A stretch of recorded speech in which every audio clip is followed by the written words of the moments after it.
Welcome to SUNY Oswego, everybody. We have a bright blue sky. Finally, the snow is melting off the turf. We're going to have a clean game today between the Oswego State Lakers and the New Paltz Hawks. And I'm joined today with my color commentator, Sammy Sozio. How are you doing today, Sammy? I'm good. I'm excited to watch, two competitive teams, two very physical teams on the turf today.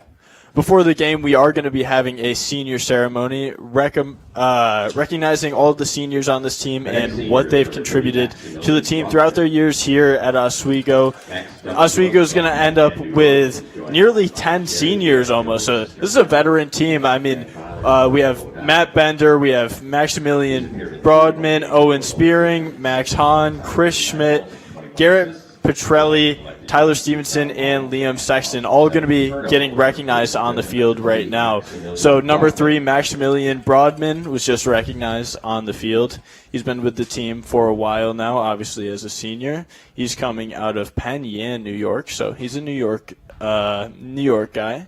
He's appeared in 31 games for the Oswego State Lakers, Sammy. That's a lot of games. I mean, that's key contribution throughout his. Absolutely. Lakers are definitely going to have not a tough time, but, going to have more of a rough time trying to replace him because he is a big player on this team. Yeah, if you think about it, with all of these seniors, it's not necessarily a must-win year, but Oswego made the playoffs last year. If you have this many seniors and guys who know the system like this, it's going to be high expectations for the Lakers. Oh, definitely. But you got to think most teams might be like this. All teams want. I mean, at the end of the day, all teams want to go all the way. But when you have a big senior class like this, who are all big players, and some to not talk about the freshmen right now, but they have some good players. But they want to make sure they learn from the veterans so they can, carry on their legacy. And if they don't win, they can win the next couple upcoming years. Yeah, and another guy that, like you mentioned, the younger guys look up to is number 6, who was just recognized. That's Owen Spearing.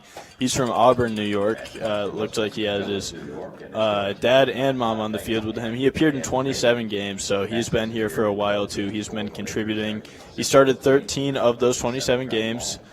He caused 12 turnovers and grabbed 34 ground balls in that time. Ground balls, those are tough, so I can definitely commend him for that. And then we have number 14 next. That's Max Hahn. He's out of Camillus, New York. He's joined by his mom and dad today. He appeared in 12 games for the Lakers, started 6 of them, started half of those games.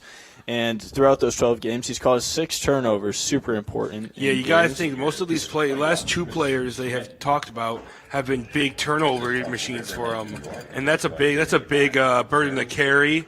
I know no one really expects to create turnovers, but they may expect it, but again, you can't really. You got to think of it like they got that dog. They go after it. You can't really teach that, so they hopefully some of the freshmen could step up and end up being the next turnover machine. You need that in lacrosse. You need players who have that dog that they're willing to do the dirty work. Absolutely. That's what those guys are willing to do. Chris Schmidt is the next senior being recognized from Riverhead, New York, another New York guy. He's joined by his mother and father. He's appeared in 18 games for the Lakers. He's got 11 ground balls scooped up, and he's caused 7 turnovers. So like you said, Sammy, these guys love to turn the ball over, give their team more opportunities. Absolutely. These guys, a big turnover, losing a lot of turnover machines, a lot of people who could probably, not carry the game, but could if they, they needed to. We're looking at number 29, Garrett Petrelli, right now from Baldwinsville, New York.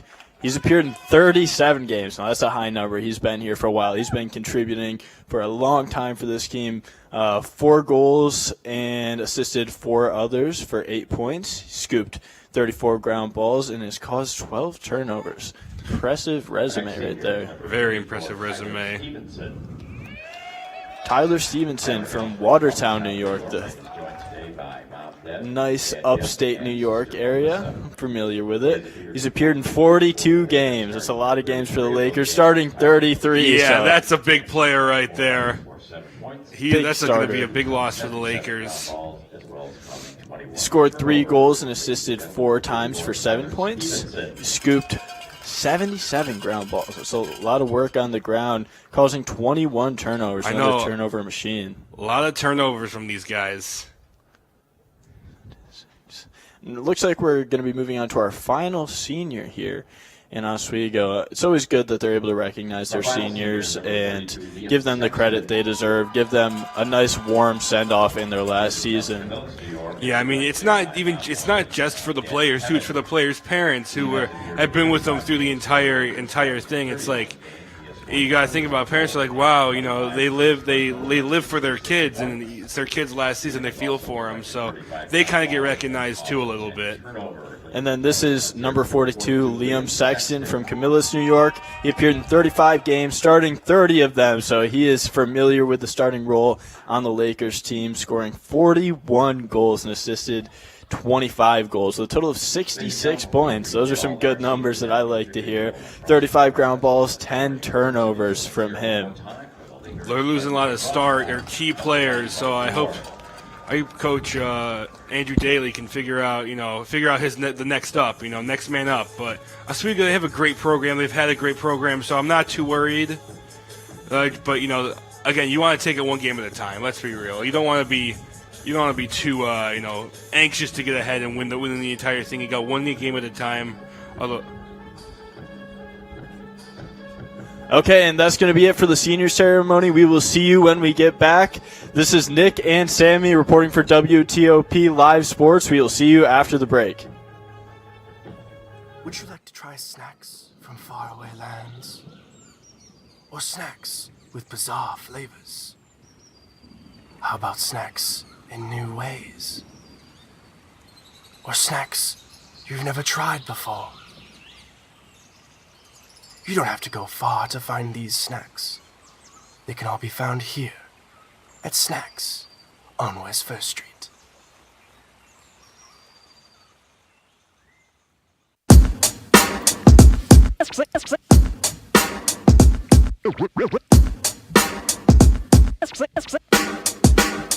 Yeah, we're walking around campus, and what do we see? All these clubs are looking. They looking for me. There's hockey, There's improv, so much to see. So let's go try them out and see how they be. Come on and please watch. Our embarrassment's free. Tune in to Amateurs on WTOP. Happy Friday, Lakers, and another beautiful day here in Oswego, New York. I'm DJ Don Perone, and I'm happy that you're starting your weekend off right listening to WNYO 88.9 FM, the Laker Radio Network. I said, darling, can you see? There's no room for us. There's no room. Now our lives are changing. Promises keep slipping. And I always knew it wasn't you. It wasn't you. Now our lives are changing. Promises keep slipping. And I always knew it wasn't you. It wasn't you.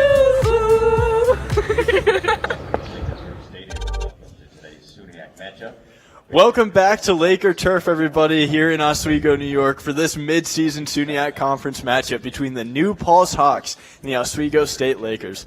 Alongside me, my broadcast partner is Sammy Sozio today. I'm Nick Mason, and Sammy, the Lakers are not only coming off a big overtime win against a conference rival in Potsdam last week, but they earned their 5th straight win in a row. Today we'll see if they can build on that success and make it 6 in a row. Absolutely. I mean, you look at Oswego coming off they were on a 3-game losing streak to start the season, and now they're coming back, bouncing back 5-6 games.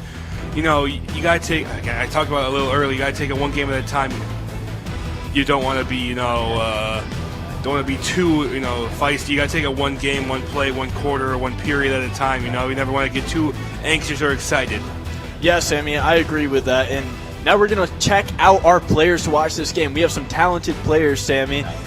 For Oswego State, we're going to look at our goalkeeper, Seamus Hand. He held an offensive powerhouse you were just talking about, Potsdam Bears, to just 4 goals, and that's a team that averages around 15 goals. So that's very impressive. And last week, he's coming off back-to-back games with at least an 80 save percent, which he leads the SUNY in. So today, he looks to continue that streak against the Hawks. Oh, 100%. I mean, you think get a guy like him, you get a guy, and a team player all around, just like the core of this team. They rely on him.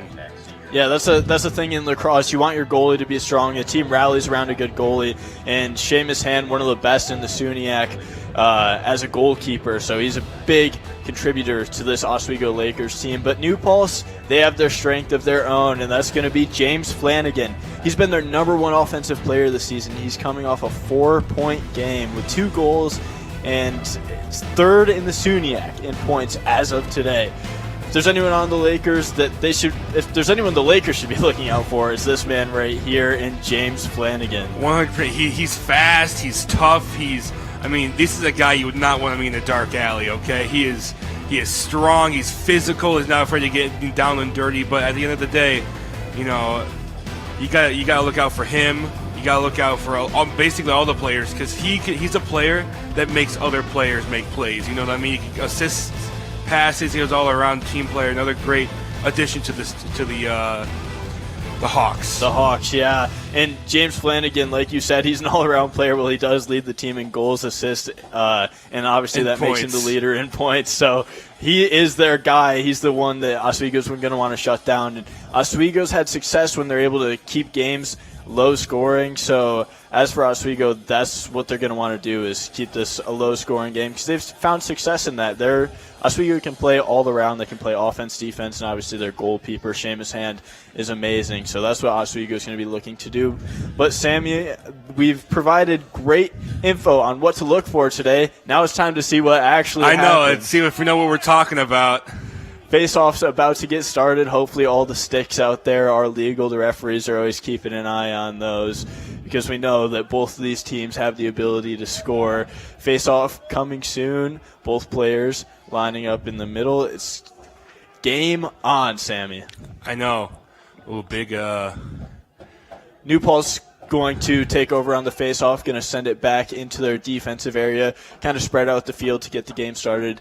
D-Pole starting with the ball, going to send it back to the goalie, which we'll talk about later. New Paltz's goalie has some skill to him, too. It's not all Seamus Hand today. You really think about, you watch these players. You think about, think about what their coaches in the locker room are trying to tell them, what their keys to victory are. I mean, right now let's go talk about Oswego's the keys to victory. They got to keep Flanagan away from the goal. Okay, they need to make sure they can keep him away, because if he gets close, I don't want to say it's an automatic point, but I mean he is the highest scorer on their team for a reason. He's fast, he's quick, physical. And that's a New Paltz early goal. Oswego's not able to do what they had to do and keep the New Paltz Hawks out of the goal early, Sammy. As you were just talking about, that's the key to the game. They got to keep them off the boards, or not off the boards, but out of the net. And wow, that's an early goal. It looked like that came from number 23, but we'll have to get a confirmation on that. There's a lot of New Paltz Hawks in the area. Another face-off, but that's an early start to the New Paltz Hawks. That's going to give them early momentum when they're on the road, so that's scary. But Oswego's going to win this face-off here. That's Logan Prescott on the face-off win, and looks like he went a little above the goal. But I mean, going back to the New Paltz keys of the game, it was to attack the hands of Seamus. And they did exactly that early, kind of demoralizing. I feel like it was kind of my fault because I was talking about it, commentator curse or whatever. But, maybe Lakers just need the wake up. It's just a quick punch in the mouth to wake up. Yeah, and Oswego last week, it took them a long time to score their first goal, but this week, hopefully they can get back into it so they don't let New Paltz blow away with this. But number 45 is going to be running up the sideline here. That was Deacon Hill with the ball, pass around behind the net, looking to make a dodge is number 99, Thomas Armada. Passing it around, swinging it around, creating space here. Number 17, Nate Urban. Trying to make a roll dodge, successful roll dodge. Rips the shot, and a save by Seamus Hand. Not super uncommon to see Seamus Hand make a save there. It's good to get his confidence going again. Oswego's going to try to get the ball in the offensive zone. A D-pull going with the ball. Number 21 breaks into the crease, and that's a score for Oswego. 1-1. It looks like a legal goal there. Looked like Owen Cracker on the goal. I don't Is that want 24? Yes, it looks like. I don't want to be too sudden, but I'm hoping for a high-scoring game. I know you get hyped, I get hyped when we have a lot of scores for both teams. I'm just excited. The crowds are kind of packed. We were here a little early, didn't see too many, but they're trickling now. There's a lot of them. We're going to see Colin Cleary on the face-off for Oswego. But that was good for Oswego to match them because Oswego's a team that they can score, but they aren't always a high-scoring team. So it's good for them to get scoring early. But Seamus Hand's going to start with the ball after Oswego wins the face-off. Going to try to get it up the field here. Number 6, John Reese with the ball. A nice pass up to the midfielder. And Oswego is going to set up their offense to make another attempt at the goal. And this is playing out a lot different than last week. It took Oswego and Potsdam when they played here last weekend a long time to score, but both teams are already on the board to start the game. Oswego looking to make a dodge play, and he falls over. That's number 8 on the play, Kevin Rivera. And it's a loose ball on the ground. New Paltz scoops that one up. A lot of New Paltz players over there. It looks like it's going to be a callback for the Lakers. I mean, he did knock him over, and he was hitting him while he was down, so I can see why the refs kind of made him more or gave the ball back to Oswego. It wasn't really fair. It was a 4v1. Yeah, no, I agree with you there, Sammy. And lacrosse is a contact sport, but sometimes there's some illegal contact, too. Absolutely. Well, there's illegal contact in all contact sports. I mean, but this sport, you're not playing, you have no leg pads, and your legs are kind of, they're very out there and no pads or anything, so you want to make sure players stay safe, have a good time. And that's just a missed opportunity there by number 8. An impressive freshman for the Oswego State Lakers, Emmett Starwicks. New Paltz going to make their attempt to get some momentum in their favor. Oswego just pressed the Hawks pretty hard. Oswego's going to make it over midfield as number 2 falls on the play. Anthony Senecal falling down there, and it's going to be a stoppage of play. Looks like he pushed him a little bit, but I mean, both teams want to win. I mean, 6 games in a row, and they haven't won their first conference game. They're looking for a win today, so they're both playing for something, Yeah, both teams are certainly playing for something. Oswego's maybe not more secure, but they are undefeated in conference play, so they want to keep that alive. But we're going to have some aggression here, spreading the ball around. That's number 3, Ethan Scully, with the ball right now. Pass inside to number 6, out to Ryan Scully. And he didn't even catch the ball there. Looks like a little bit of a little too eager.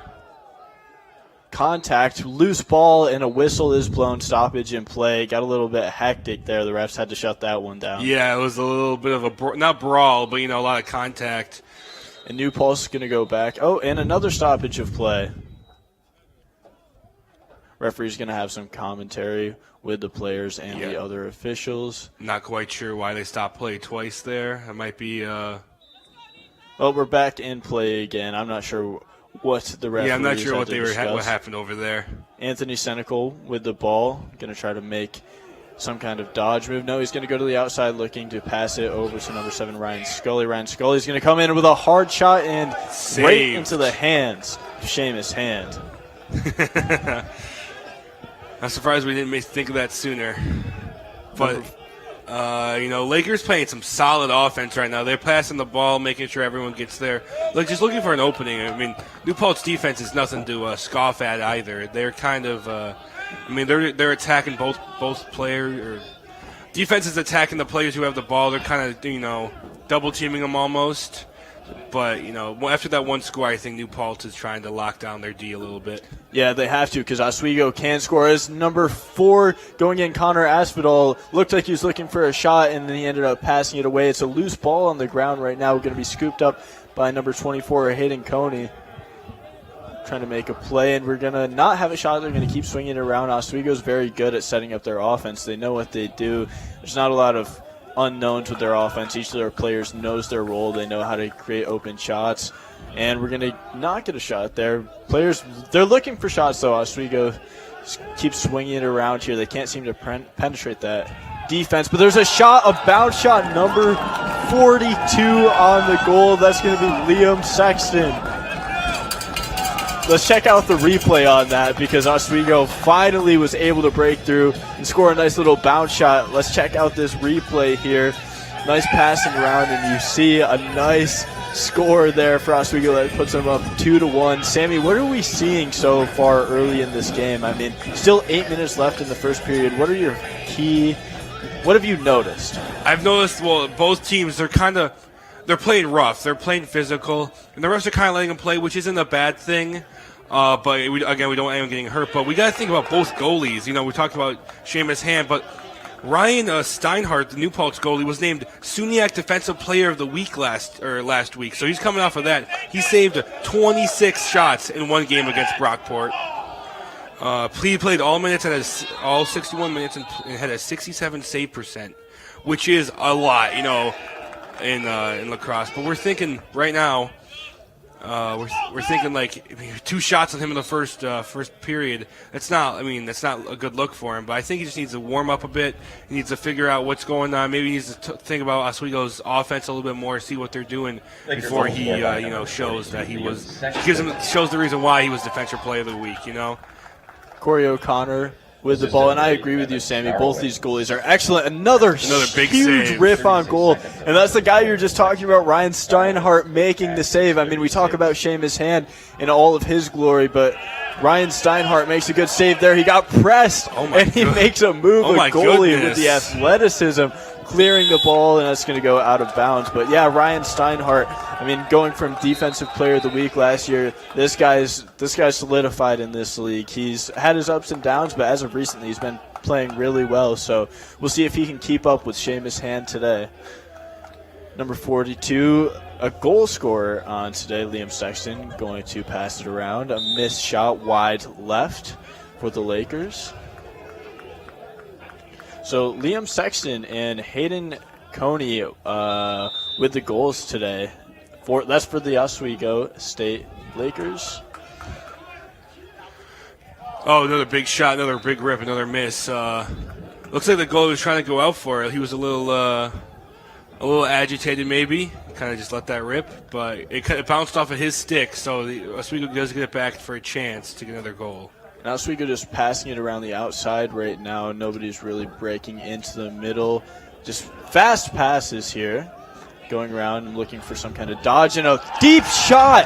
Wow, that was a rip by number 24, Hayden Coney again. That's his second goal on the day for Hayden Coney. And wow, check out this replay, guys. I mean, what a shot. Oswego, you see them passing the ball around so quickly here, confusing that defense, and a shot looks like it came right out of a rocket.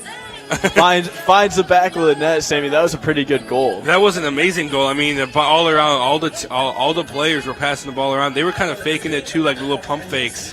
And I guess maybe Steinhardt just kind of got a little confused of where the ball was. Maybe just missed it, took a step the wrong way, and the ball went straight in. I agree, it was like a rocket. That was nuts. So that's his second goal of the game, hitting Coney, and we're going to get another fast shot, and that's going to go in again. Oswego with another goal. The sidelines. Oh my God! Sidelines are jumping.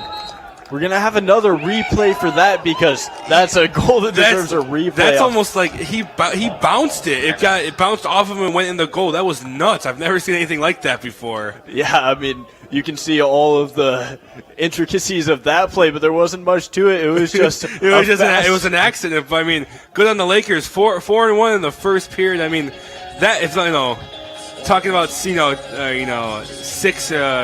win streak. I mean, Logan Prescott wanted to score that goal. They got the ball right off the face-off, and he had tunnel vision right for the goal. He knew that he was just feeling it there. You could see it in his body language. He ripped a nice shot there, and that's going to put Oswego up 4-1. Let's check out some of the goals that we've seen throughout this game so far. Sammy, 5 goals scored so far. I know, 5 goals scored, 4 by Lakers and 1 by New Paltz. I feel like the Lakers scored a lot, scored a lot in a short amount of time. I mean, they had a couple times where New Paltz drove down the field, but it was saved by Seamus. But you think about it, think about, wow, it's only 6 minutes into this 15-minute. Or only I guess 9 minutes into this 15-minute period, and it's just like, wow, a lot of goals are scored. And then when we're talking about keeping it low, keeping the team's low scoring, and it's exactly what Oswego is doing right now. Yeah, exactly. Oswego's playing good defense, and I think that's one of the good things that we see with Oswego is they can play all around. But this game is not even close to what we saw last week. The Bears, at least for Potsdam versus Oswego, Oswego didn't score their fourth goal last week until the fourth period, and they have 4 in the first period here today. But we're back to play. We're going to have another face-off here. Logan Prescott on the face-off for the Lakers, and it's number 22, Quinn Tucker on the face-off for New Paltz. Players falling everywhere. Still a ground ball. Who's going to get it? Looks like the Lakers are going to scoop that up on the defense. Passing it to midfield. That's dropped by number 18, Rob Nelson. But now he has possession again. The deep hole in the offensive zone. Can't complete the pass. Oswego does have the ball again, and is that going to be another goal for the Lakers? I don't know. He was pretty close to the crease, but they are going to call that one a goal. It doesn't even look like Steinhardt put a stick up. I don't know what's wrong with New Paltz right now, but Oswego looked really good. Let's check out that goal again. It looked pretty close to the crease, so let's see what happened there on the replay. It looked like that Steinhardt just kind of not gave up, but he was just looking at it. He was at the wrong side, came in, and he scored it. I'm not sure he thought it was a goal. I think deep down he did know because he was looking disappointed. But, this is not defensive player of the week stuff right now. 5 goals. We just talked about how the goals were scored within very few minutes with each other. This was mere seconds after the last one. You got to think about how Steinhardt feels. He's very demoralized right now, but they're railing around him, not saying it's his fault because it's a team sport. You got to think it's everyone's fault if you score. Yeah, no, and you can't blame it all on the goalie. Sure, Ryan Steinhardt was defensive player last week, but the defense for New Paltz, as you were saying, Sammy, they're not looking good either. So Oswego's going to have possession again here. They're going to try to add to that 5-1 lead. Ball's going to be in Emmett Starwitz's hand right now in his stick. We're going to talk about him a little bit later, but he's a really impressive freshman for this Oswego team. Emmett going to try to break into that defense of New Paltz as they've done so well so far. Passing it around the outside. That's number 4, Connor Aspinall with the ball, trying to make a dodge move on the inside. Defense keeps him out, and he shoots wide of the goal. You think about this team, the defense is not bad. It's just the offense is finding these split second and they're taking it. They're not even thinking about it, which is kind of turning your brain off a little bit. I will say that New Paltz is great on getting turnovers. They have done it multiple times, and it looks like the goalie's taking it right now. Yeah, that's Ryan Steinhardt sends it up the field there, and he's an athlete, man. Don't get it twisted. He's a goalie, but he can also make some athletic plays when he's in that open field to give his players an opportunity. New Paltz finally breaking into that offensive zone. That's going to be Ethan Scully with the ball. Going to pass it back here. They're going to slow it down a little bit, try to spread out this whole field, use every inch of grass that they can to spread out this tough Oswego defense. And it's back to Anthony Senecal with the ball. He's going to try to make a play, breaking around the outside, still keeping it around the outside though. Over to number 3, Ethan Scully. Really good offensive player for this New Paltz team. He's going to go behind the net and spin around, making a dodge. Does he have a shot? He goes for the bounce pass, and no good. And they're going to stop the play. But that was probably the best look we've seen out of New Paltz in a while. They haven't had much in the offensive zone, Sammy. I will say, and the stuff they have is not bad. It's just Oswego's defense is so locked down that I don't even think that New Paltz knows where the slide's coming from, because it's coming from everywhere. All the players are moving towards that side, and it looks like a lot of players aren't getting open to help the player with the ball, which I don't quite understand. Anthony Senecal finds the top left corner of the net, Sammy. I didn't mean to cut you off. No, finally, New Paltz, that was a perfect shot right on the run. Finds the top right corner. we're talking about a tough shot for Seamus' hand to stop. Let's check that out on the replay, Sammy. That was perfect. Right corner. Oh my goodness! I have to stop talking about goals, because the last couple of times I'm talking about them, they scored. You're giving the announcer jinx, but guess what? As the viewers at home are watching, they're probably pretty happy for the entertainment we see so far. 7 goals so far. But yeah, as we just saw on that replay, that was a perfect shot. You know that he plays a lot of wall ball to have that much accuracy with his lacrosse stick. So props to New Paltz for finding a way to kind of break back into this game. It's a 3-goal game now. New Paltz trying to break out of their defensive zone, and just great solo effort there, going up the sideline by number 13, Colin Cleary. One-man apocalypse. And they're going to break into the offensive zone again. New Paltz looks to be finding some rhythm here. John Reese with the ball back over to James Flanagan. And they're going to swing it around the outside, as we saw a little bit before. They like to work it around the outside before they make a move. Always looking for good opportunities. And another shot that's going to be wide right. He ripped it, though. I mean, if that made it in, that would have been an excellent shot. James Flanagan has a nice shot, at least a fast shot there. It wasn't fast shot. I don't know if it was a great shot, but you're right. It was a fast shot. And New Paltz has the ball back, so, I mean. Yeah, it didn't work out bad. They got the shot. They get the ball back. New Paltz looking to make another play on the goal. Aiden Jones with the ball. He's going to pass it over to his buddy on the team, Nate Urban. Nate Urban breaks in, and he's going to get dumped inside. Is that going to be a goal? No call yet, but it appears to be a goal. Yes. Yep, they're going to call that a goal. That was an excellent team effort right now. Both teams are getting mighty close to the crease there, so I'm a little concerned when I make these goal calls because I don't know if they step in the crease. But check out this replay. I mean, a missed opportunity, but then a great play off the rebound there to score a goal. New Paltz is on their streak now, Sammy. Absolutely. I say both teams are excellent in attacking the crease, but not getting too close where it doesn't count. I mean, you can see these, and these are and the refs are doing an amazing job seeing that because, we can't see them from up here. We have the bird's eye view of it, and it looks like a shot was made. But, you think about it. When they are very high percent shots when they're besides the crease or right by the crease, You guys think about how the players and how, defense, overcome that because, it's very close. Yeah, you're almost creating a one-on-one opportunity with a player and a goal. If you can get a player on the offense and a goalie in that situation, and if you're a good player, you're probably have the advantage of the offense. So those are great looks by New Paltz, and as we see, they're making quite a bit of a comeback to get back into this game here. But Oswego has the ball on the offensive side again, trying to calm down this hot New Paltz streak here. I know New Paltz is almost in a flow state right now. They're getting turnovers and they're going down and scoring, exactly what the Lakers were doing not even 5 minutes ago in this period. It's Corey O'Connor trying to work with the ball, and he passes it off, and looks like it was a save off of his stick.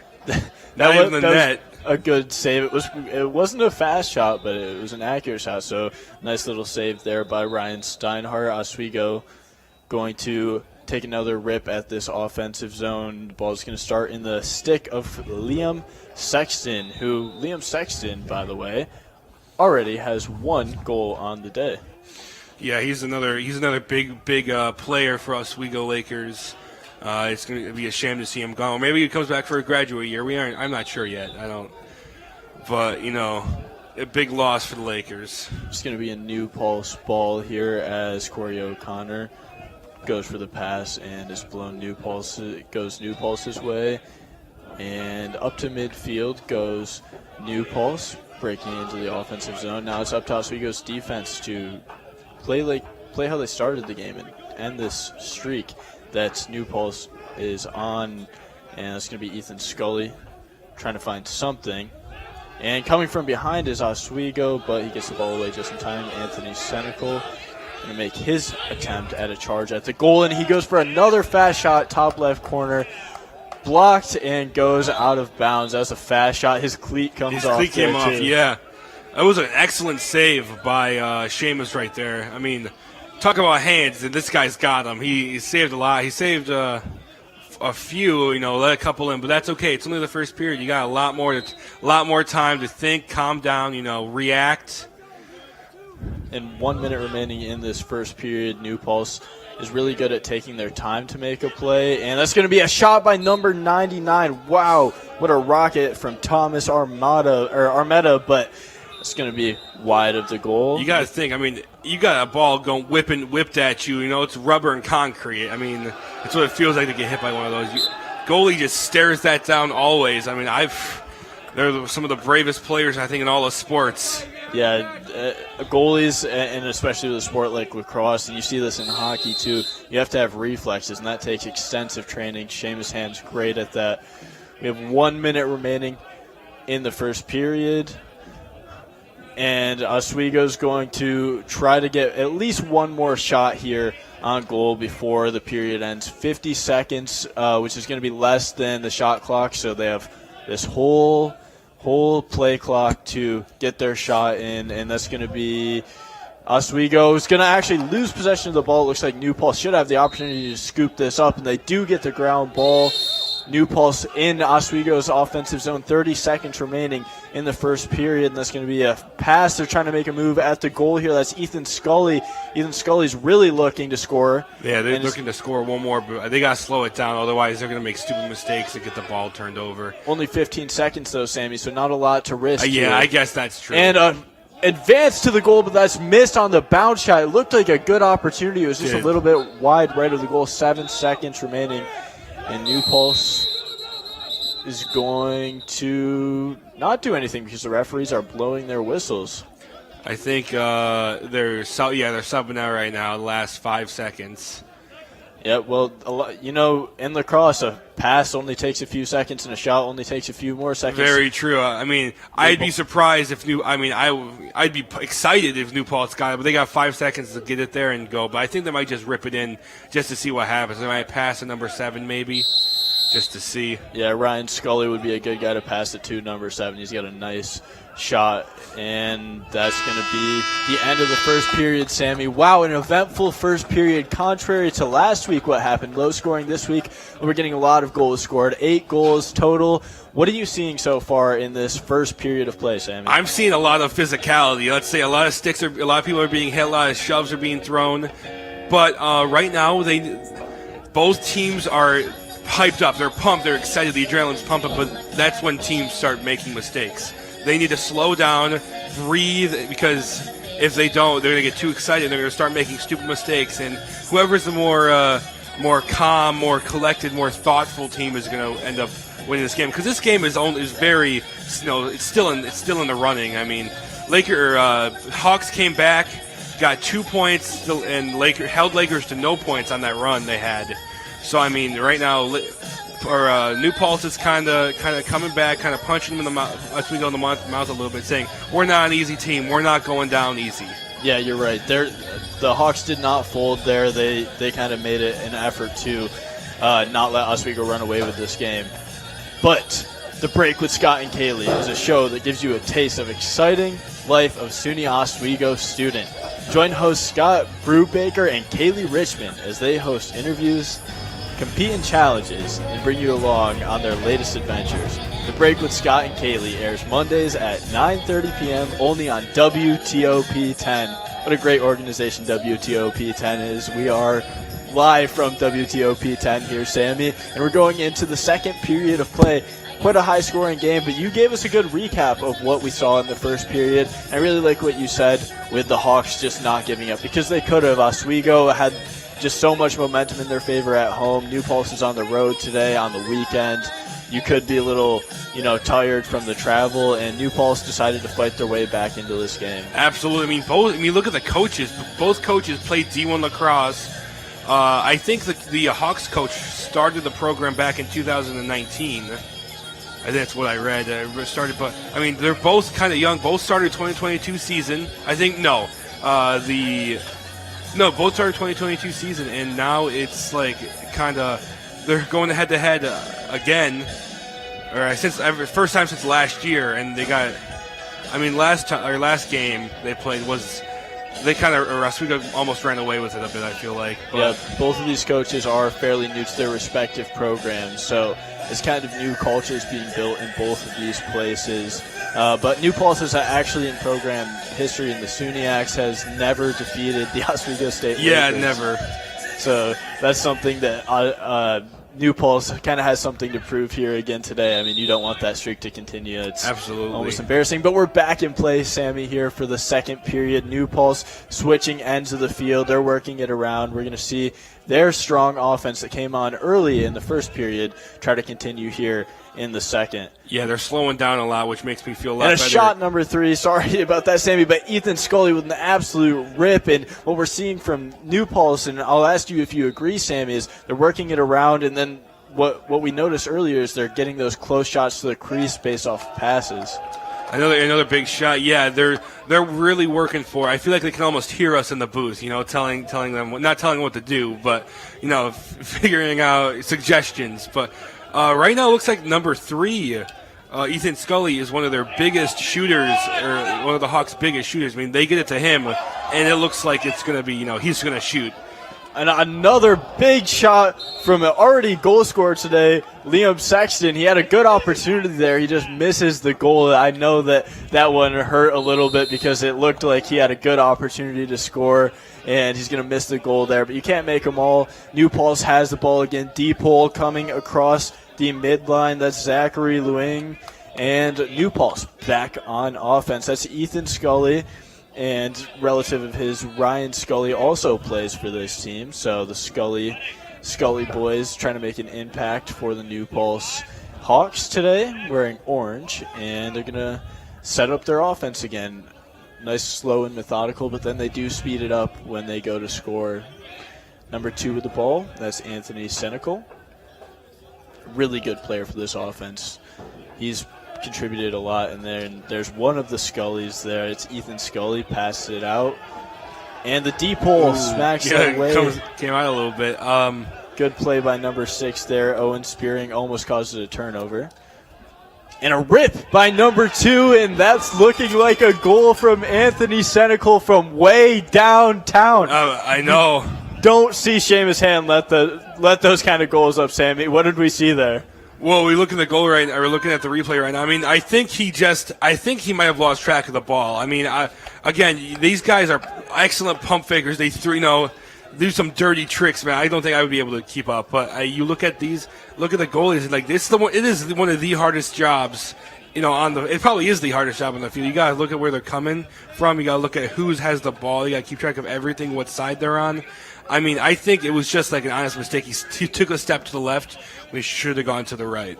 Yeah, I mean, you're right, Sammy. Those playing a goalie is not easy there, but that was a tough break for the Oswego State Lakers, and a continuance of what we're seeing from New Paltz. And a late emergence in the first period continues in the second. Almost a tie game again. So Oswego needs to pick up what they're doing early on. They can't let New Paltz continue the momentum. I know they brought it back. It's 5-4 now. We're talking about a high-scoring game. It's only the second period, and we got all this stuff. A lot going on this early in the game, Sammy. Very true. Depending on what kind of lacrosse you like. And I like a mix. I like a good offense and defense, but we are getting a lot of offense this game. And I can't complain because it keeps the game fresh and exciting. Both teams are going on streaks. But Oswego back on offense here. And a guy that hasn't exactly made a big noise today is this guy right here, and he goes for the goal.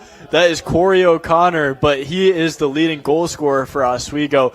Had an opportunity to score there, but yeah, no goals from him yet, which they'll be dependent on him throughout down the stretch because he is their main guy for the Lakers to score goals. 100%. Last year, he had 5 goals scored by himself on New Paltz. So, I mean, New Paltz is kind of looking out for him because he was a big pain in their side last time they met. Yeah, anyone capable of scoring 5 goals, you're going to keep an eye out on him. So maybe the game plan today was focused around Oswego's main man, Corey O'Connor. But New Paltz back on offense, so they don't have to worry about Corey at the moment. New Paltz going to swing it over to number 10, but Aiden Jones drops it, and it's a ground ball, scooped back up by the New Paltz Hawks. Nate Urban gets the ball, and New Paltz is luckily going to have the opportunity to reset here. Deacon Hill with the ball in his stick, a nice cradle, trying to make a move, passes over to Aiden Jones, who passes it over to Nate Urban, but he does not catch the pass. It's going to be a ground ball, a scuffle. I know, a lot of feet moving, a lot of sticks hitting. New Paltz ended up ultimately getting the ball back, but that was a great defensive play by offense and defensive plays made by both sides. And wow, number 12 looks shaken up. That's James Flanagan. He's the one who actually turned the ball over there, and he is limping. But Oswego coming down the field, hard shot, but it somehow ended up going straight I down. don't know. I don't know what happened there. I think it just. Oh no. The goalie comes out of the net there, and wow, Ryan Steinhardt comes out of the net, and that was nearly a disaster. But a lot going on the field right there. A goalie comes out of the net. He nearly scores on himself, and we're just going to have a stoppage of play momentarily. Yeah, that's the most dangerous thing when the goalie comes out, and if somehow miraculously the other team gets the ball, that is the scariest moment I think ever. Everyone stops breathing, even us up here. I mean, I'm like, oh, he's gonna make it. Yeah, but I mean, we know that Ryan Steinhardt's an athletic guy, so yeah, he'll make it back.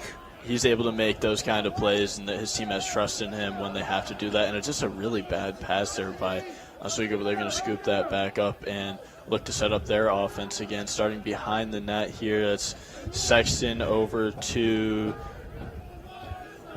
Hayden Coney, and it's going to be number 5 at the top of the field. He's going to make his move towards the goal, Jason Dongelwick, but nothing there for him. That's Corey O'Connor with the ball, a dangerous player, and that's why he's so dangerous. We see the speed on that shot, but we also see the reflexes of Ryan Steinhardt that cancels that out.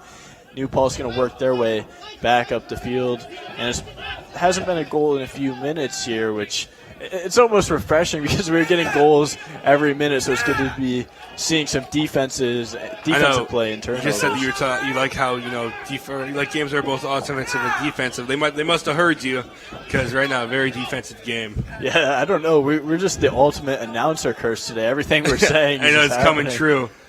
It's like we want a really high scoring game here. We want goals on both sides.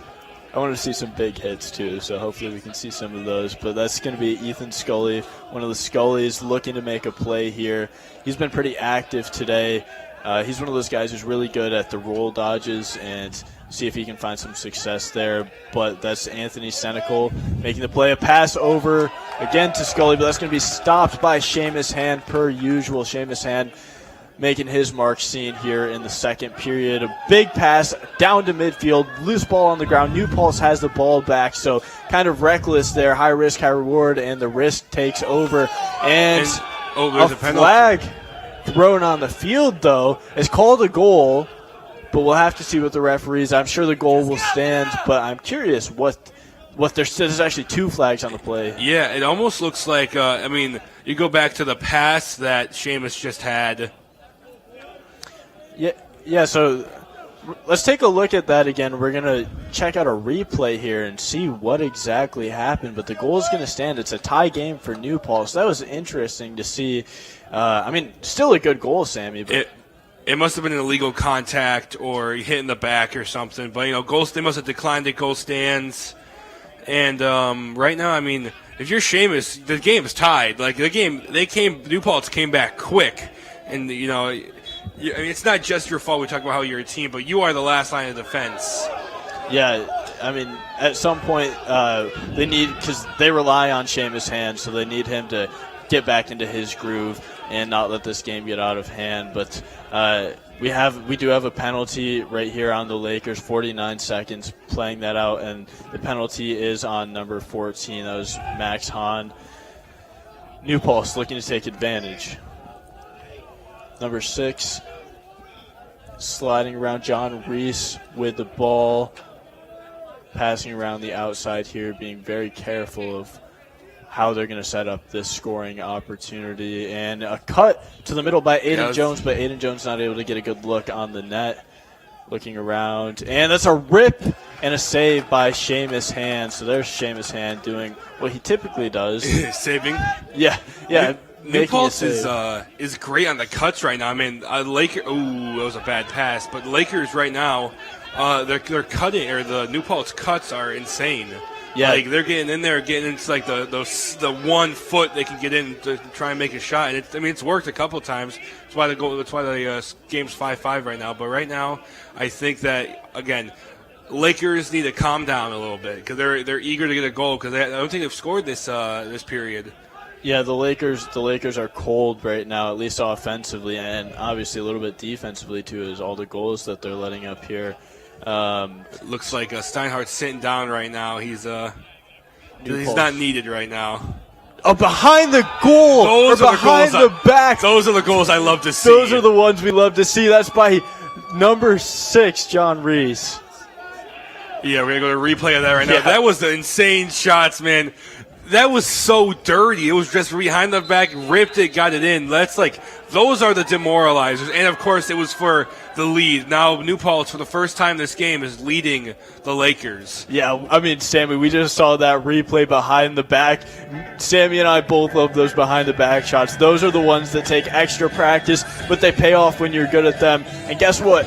That's John Reese scoring that goal. That's New Paltz's leading goal scorer. So don't be too surprised because, I mean, that's his hat trick. This is his hat trick right there. I mean, of course, he had to end at something sick. I don't even know how to explain it, but no matter who scores, I love seeing those because, I mean, it's awesome, but all for the Lakers right now, for the defense, that's just a punch in the gut, man. I mean, it's his third goal of the day. They can't stop him. Yeah, so they need to make a game plan. We talked about Flanagan, but maybe we need to talk about Reese too because he came back and he showed that New Paltz has more than one player. Oh, yeah, for sure. I mean, John Reese, we knew coming into this game he was their leading goal scorer on the team. But, man, to have a hat trick on the road and to end your hat trick or get your third goal with a behind the back, like you said, Sammy, that's almost demoralizing. It's just like, oh, that's almost embarrassing if you're Oswego. We just got scored on behind the back, and now we're losing again. So I know that some words were said there on the sideline, hopefully words of encouragement by Coach Daly over on Oswego's sideline because they need to make a change quick so they don't let. Right now, it looks like they put 3 defenders out there. Well, I mean, I think there were 3, but right now they're gonna have to change up their game plan because those steps. I mean, he was getting double teamed, but he still got behind the back. So right now, the Lakers need to calm down. They have too much adrenaline. They're probably mad. I mean, they want to score a goal, but they're going to let their anger take the better of them. And I don't know how they're going to do coming off of that hat trick behind the back. They're angry. I can tell you that much. Yep, they're angry, and we know how Oswego plays. They're the type of team that doesn't give up. So I'm not too worried about this game getting out of hand, but you never know with a sport like lacrosse. You see a lot of streaks happen where teams just go on runs, but Oswego breaking into the offensive zone. That's Jason Donglewicz, and he passes it over to number 32, Trey Jones, looking to make and just another missed pass by They're Oswego. dropping really easy passes, and that's that goes again. They need to slow down. They're showing right now that they're pumped up, they're excited, but I mean they're just giving the ball back to New Paltz every time. Yeah, New Paltz just taking possession again. Oswego not able to do anything on that offensive series right there. New Paltz trying to break it out of their defensive zone. Going up is Colin Cleary, but you're right, Sammy. We do have a stoppage. And Oswego can use any stoppage they can get right now because they need to breathe. They need to breathe. Yes, they do, Sammy. I agree. I mean, they're on. What is New Paltz on a 3-0, 4-0 run right now? Yeah. As of right now, Sammy, I mean, Oswego hasn't scored anything this period. I mean, it's been 10 minutes, and the Lakers have not gotten any offensive points. I mean, they've barely been on offense. I feel like they're spending all their time on defense, and that's good for New Paltz. New Paltz has a lot of offensive minutes. At the end of the day, that's going to win you games. Yeah, exactly. If you're just pressing that, I mean, no matter who you have in goal, Oswego has Seamus Hand, but if you keep pressing a guy even as good as Seamus Hand, I mean, they're going to break after a while. Absolutely. He can't be, going back to the team sport again, talking about how he can't be, he's last on the fence, but he cannot be the only defender. That's why they have long sticks over there. Yeah, those deep holes, they hurt to get slashed by, so maybe they'll play a little bit more physical here and try to stop New Paltz's confidence with some physicality. I feel like, you have to utilize the middies like New Paltz has been utilizing them. I mean, they're the jack of all trades. They go everywhere, they do everything. Besides, goaltend. Yeah, but I agree. The middies always have to play a big part in the game plan for both teams, as we see New Paltz always getting their middies involved. And that's going to be number 45 swinging it over with a shot from Aiden Jones. It was just wide and not quite on target, but New Paltz still applying pressure to this Oswego defense. And that is... It was almost knocked away by the tip of his stick, I feel like. Yeah, not quite a shot on goal, and just the ball didn't go where he was looking. So Oswego takes over in what is almost a crucial possession here, because we only have 4 minutes left in the second period. You don't want to go into the half with no points in the second period. So Oswego's going to look to score here, and a good dish inside is just saved. Oh my gosh! Incredible! It hit the goal. Save. Oh my gosh! He got by Steinhardt and everything, and he little too much power. I feel like it did. Honestly, that should have went in. So almost lucky by New Paltz, but Steinhardt able to find it at the last minute and doesn't let that slowly roll in. I know it would been another one he slowly let in, but right now, I mean, Steinhardt's playing like he was playing last week. I mean, 67. Got to think again. He had 67% save on 28 shots. And New Paltz back in the offensive zone here, but wow, what a missed opportunity by Oswego. New Paltz should be sure to capitalize on that and just. And New Paltz swinging around the outside again, looking to set up their offense. And not much going. Yeah, Oswego's getting physical. Oswego is getting physical, but man, Oswego almost looking desperate, Sammy, after that missed goal. I know, looking desperate, but I mean, thankfully, a little saving grace. Right now, they got the ball back, and he shoots, and another. I mean, that one just wasn't on target. The goal before that really should have went in. Oh, yeah, absolutely. Oswego's so frustrated right now. I can tell they need another one. They want another one before they go in, because right now they don't want to go in on a 3-0 run or 0-3 run right now after how many shots. I think they've had like 4 or 5 shots on goal, and they've just missed it. Yeah, but here comes Oswego again with 3 minutes left. They're in the offensive zone. They have gotten a few shots as of recently. They just need one of them to go in to ease the mind of the players and just get that momentum back in their favor, or even just to stop New Paltz. But we're going to have a flag thrown that's going to be delayed. You're right, Sammy. And Oswego is slowly working it around. No moves have been made to get towards the goal. Just continuously swinging, no dodge moves. But here we go, fast by O'Connor, and it's going to be a pass over to number 7, high from Garrett Elson. That could have been a goal, but just a little bit too high. Which is kind of odd for me, because I saw him playing slow. I mean, he was in the back, and he was looking for the right person to pass it to, and he did, but that got him the penalty. I'm not quite sure what the penalty is on. It might be a legal contact, or it looks like it's going to be on New Paltz. Well, the whistles are still, I don't know, the referee's weird with the whistles today, but Oswego goes back on offense. And behind the goal again to O'Connor. Yeah, number 23, Ryan Kalin. He must have hit illegal contact or something. Yep, and Oswego 2 minutes here to make their mark on what has been an unimpressive second period for them. Swinging it around again, looking for somebody to cut, and wow, Garrett Elson wanted to shoot that, but he didn't catch it before he shot it. They are dropping passes they should absolutely not be dropping. And a good look inside the crease, a bounce, but it's another one that Ryan Steinhardt. Another one was blocked by his shoelace. It looked like. I mean, these guys, Lakers are making like good shots. They just can't find the net. It looks like another wide out, but they can't capitalize.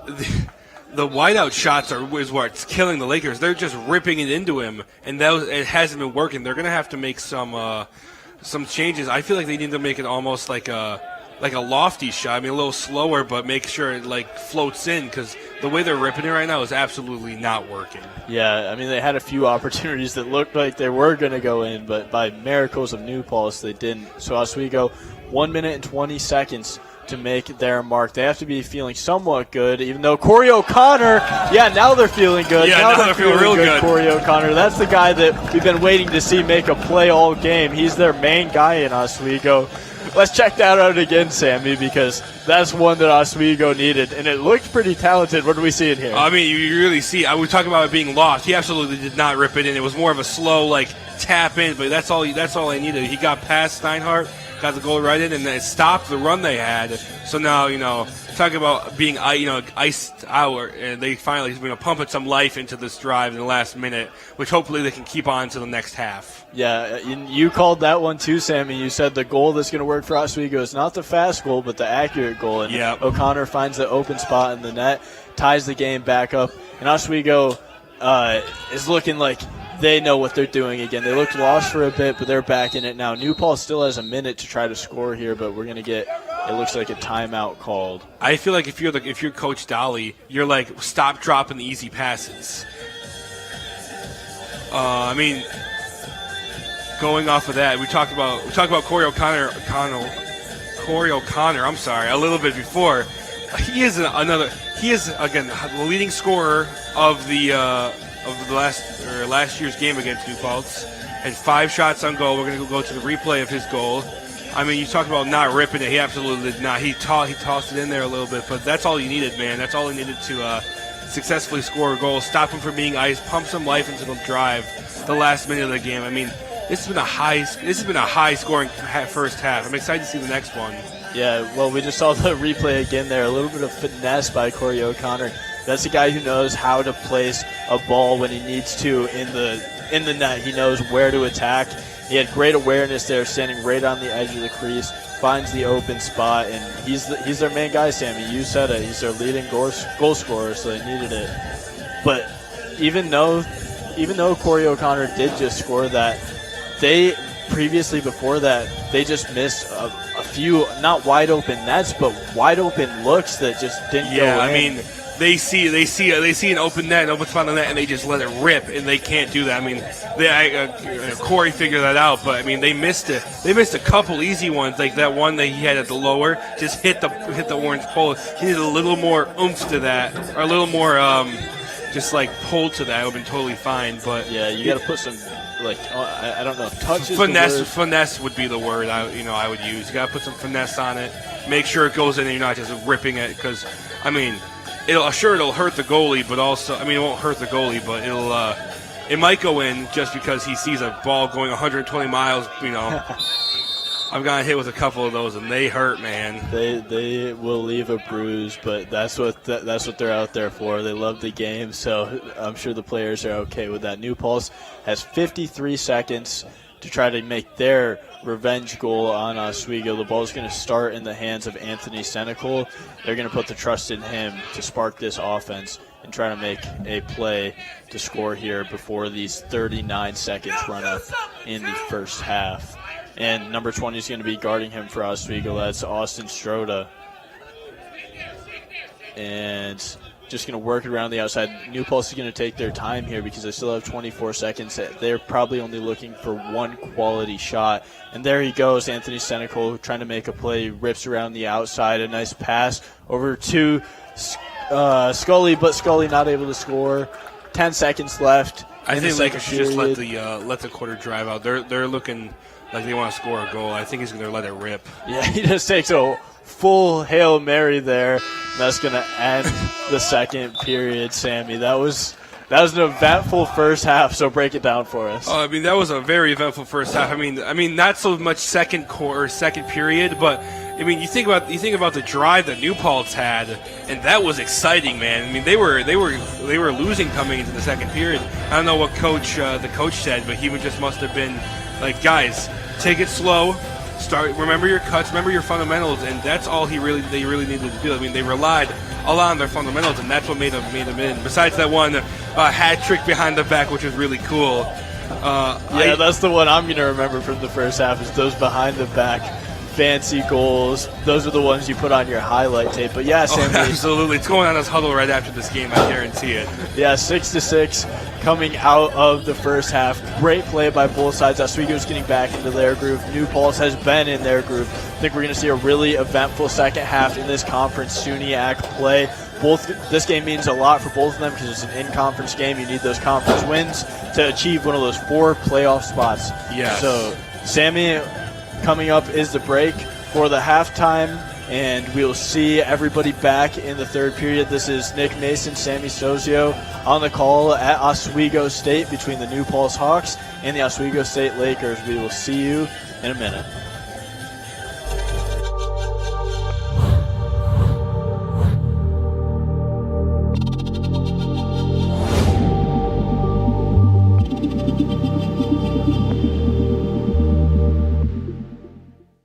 Say, President Stanley, whenever there's bad weather, who would you turn to? I'd turn to Storm Team 10. No, right but you've here. got to say it like this. Storm Team 10. Say it with me. Storm Team 10.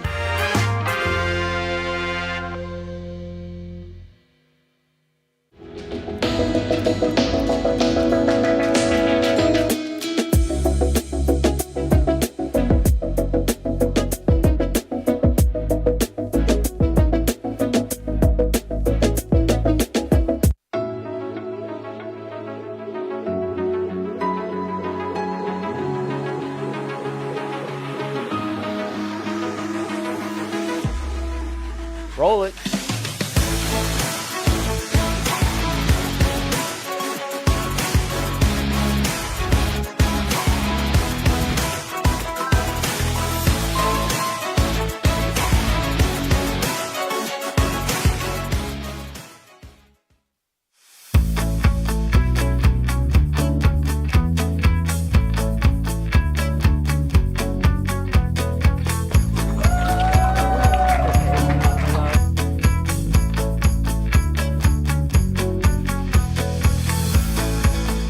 Jill told me it was Kitty from Glee. Yeah, what is it? Al Roker.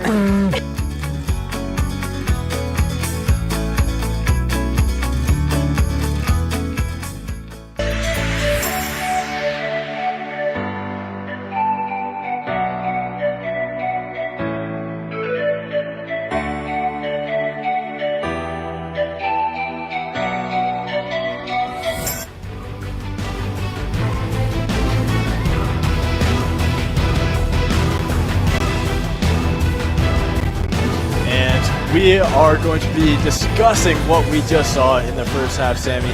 12 goals altogether. Well, 12 goals is more than the whole game was scored last week here in Oswego. Only 9 goals total last week, and it's only halftime. 12 goals have been already scored. Some impressive goals, some missed goals. So what are some of the goals that you remembered from today, Sammy? Well, I know. I would talk about it, tell my grandkids about this goal. The behind-the-back hat trick. That was another amazing goal. But we got to talk about some of the missed goals, but I feel like we have something to talk about a little bit first. Yeah, Sammy, let's talk about Amateurs. Amateurs is a show that offers a fresh look at Oswego's organizations. Watch as hosts Evan Scombs and Emily Mike try their hand at new clubs on campus and grow from their amateur state to pros. From flag football to ice hockey and everything in between, watch Amateurs Sunday at 9:30 p.m. only on WTOP 10. That is a great show. I've actually been I've appeared in that show a couple times. It's always a good time. They do a great thing over there. Yeah, all of these programs at WTOP 10 are amazing.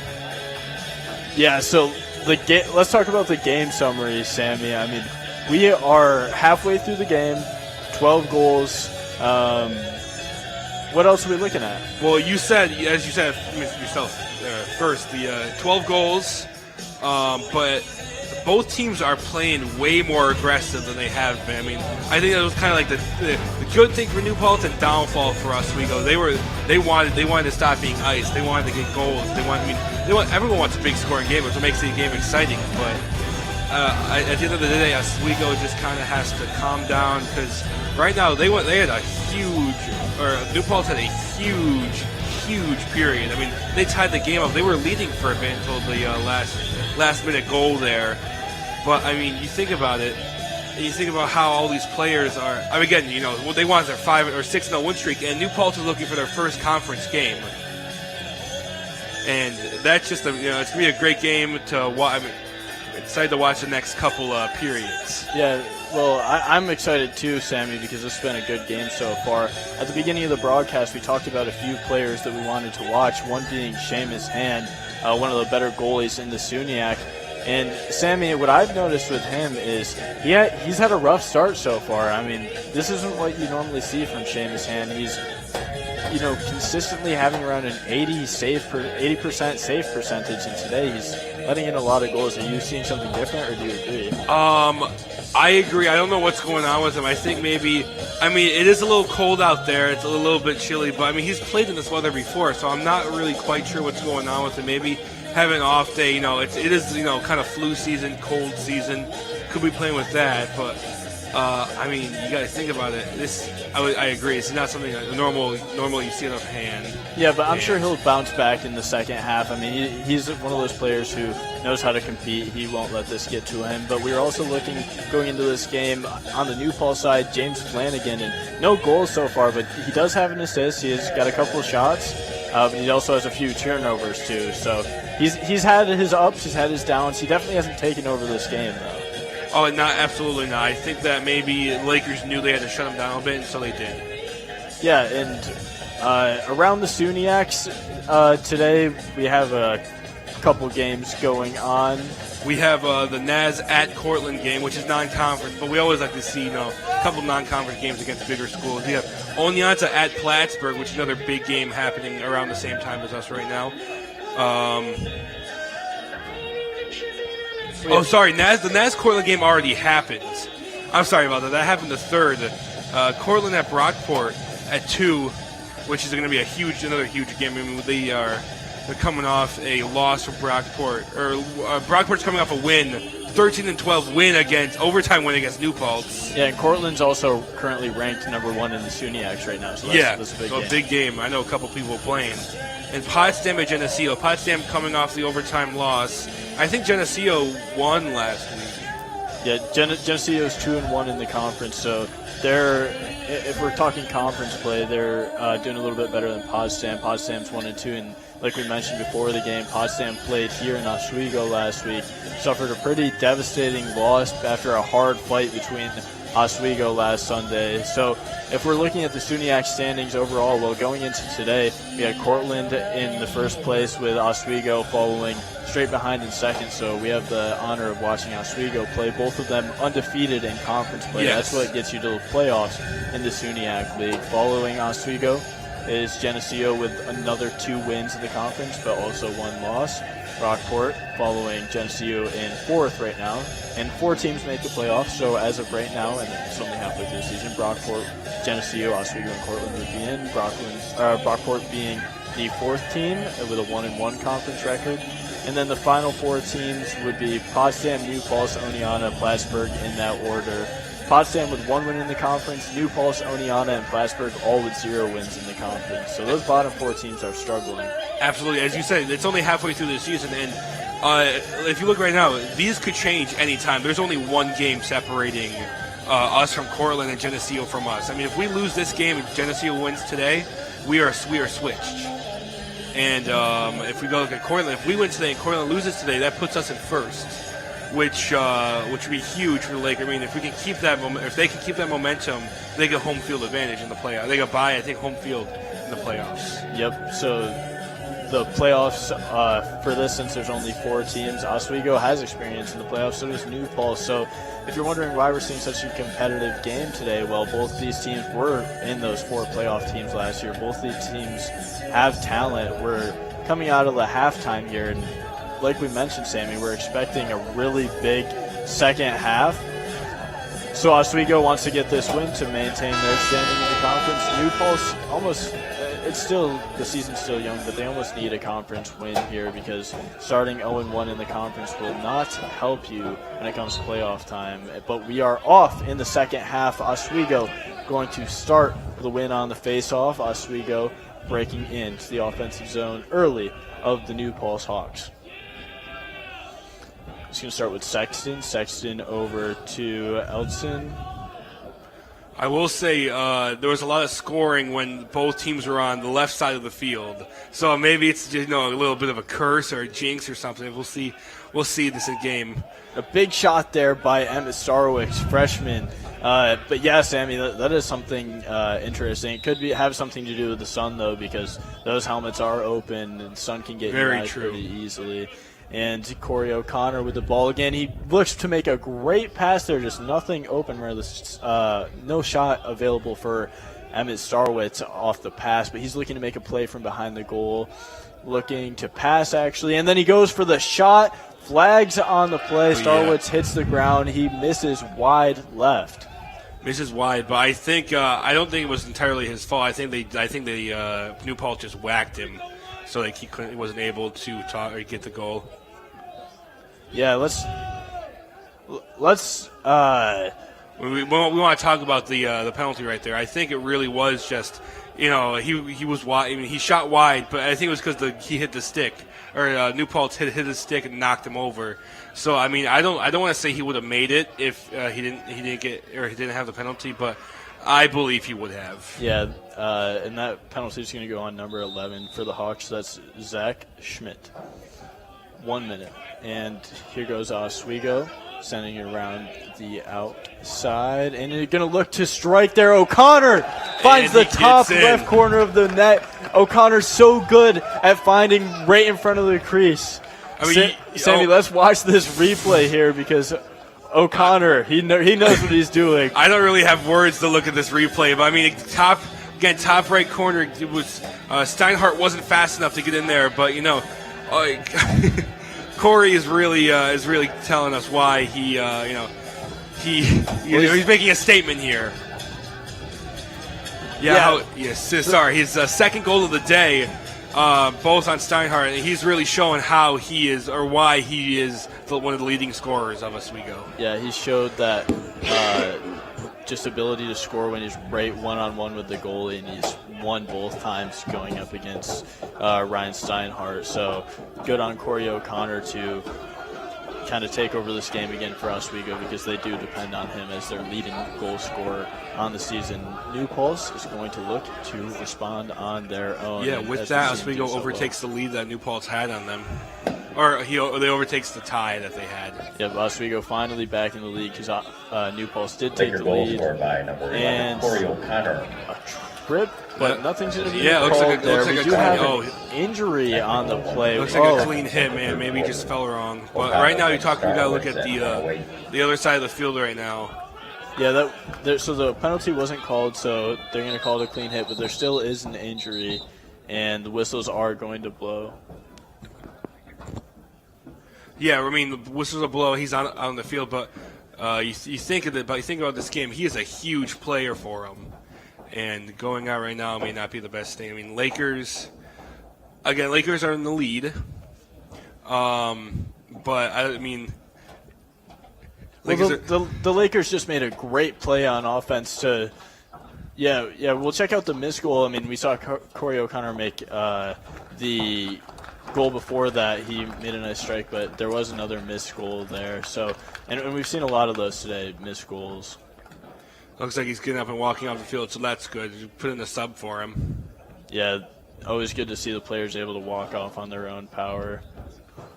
Yeah, we're going to check out Corey O'Connor again because this guy took advantage of the one-on-one opportunity. He found the open spot. That's his sweet spot. Yeah, he slid it right in there, man. I was just going to say that. It was nuts. He's the leading goal scorer for a reason. He knows how to find the open areas. When it's him versus the goalie and he's on the edge of the crease, he knows where to put the ball, and that's his second goal on the day. And as we mentioned many times, he leads Oswego in scoring. I mean, Lakers back out on offense, trying to get another goal, maybe cushion up their lead a little bit, which is what they have to do because New Paltz showed that they can come back from anything. I mean, this game is never going to be finished. Even if the Lakers are up 13 to 8 or 9. I mean, New Paltz went on a huge run, and that's very demoralizing, like we talked about earlier. Yeah, we've had runs from both teams. It started with Oswego, it went to New Paltz. So we'll see if New Paltz can match Oswego or if Oswego will go on a run here. But we saw another shot from Corey O'Connor that missed. But Oswego's back, setting up their offensive scheme a little bit here. And Starwitz breaking towards the net, and he finds the top of the net right over Ryan Steinhardt's head. Gosh. Steinhardt probably crossed his eyes watching that one go in.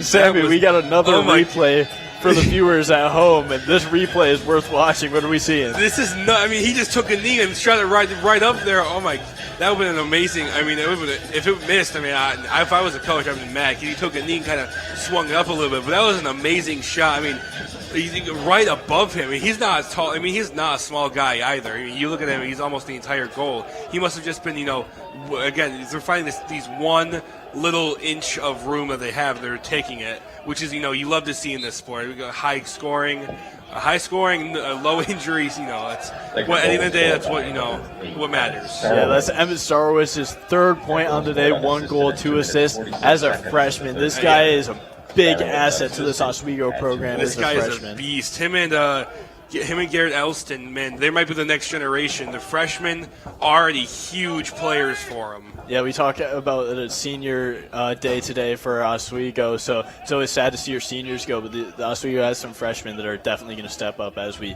just saw from Starwitz. And Oswego with another shot on goal. Starwitz again, but it's going to go a little bit wide of the net. Man, this guy really likes to shoot the ball fast. I mean, we saw on his previous goal, I mean, that was a rip. But, yeah, Sammy, this guy's been really successful for the team. Every game he's contributing. What stands out about this guy? I mean, again, he's a freshman. He must have an amazing high school career to come out and play against, people who are, 3-4 years older than him and come out and play like this and hold his own against veterans. I mean, if you're the seniors, you're obviously sad, but you're glad to know that your program is in the good hands of freshmen who like Emmett, who can play like that at such a level like this. I mean, it's also great, to have multiple people who are like this, who are able to, or multiple people who are able to score points. Yeah, a freshman competing at this high of a level this early is just great for the person and great for the team's program. So big props to Emmett Starwitz of the Oswego State Lakers. But New Paltz is going to get their chance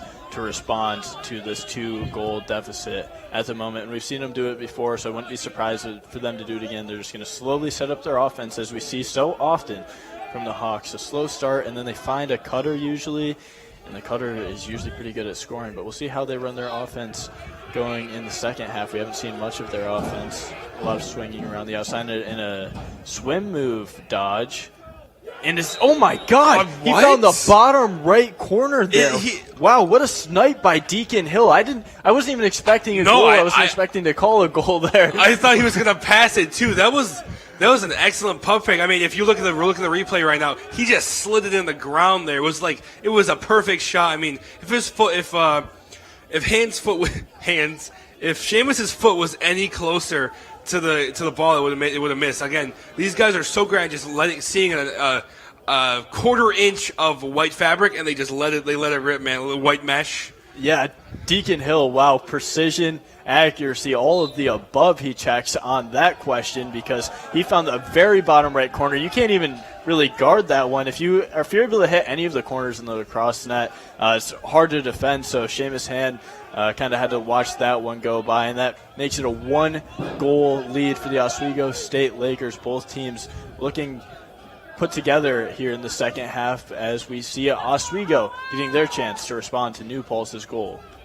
Absolutely. I mean, again, Seamus, he looks a little down right now. He's a little tired maybe, but you got to think about it as it's not only his fault. I mean, if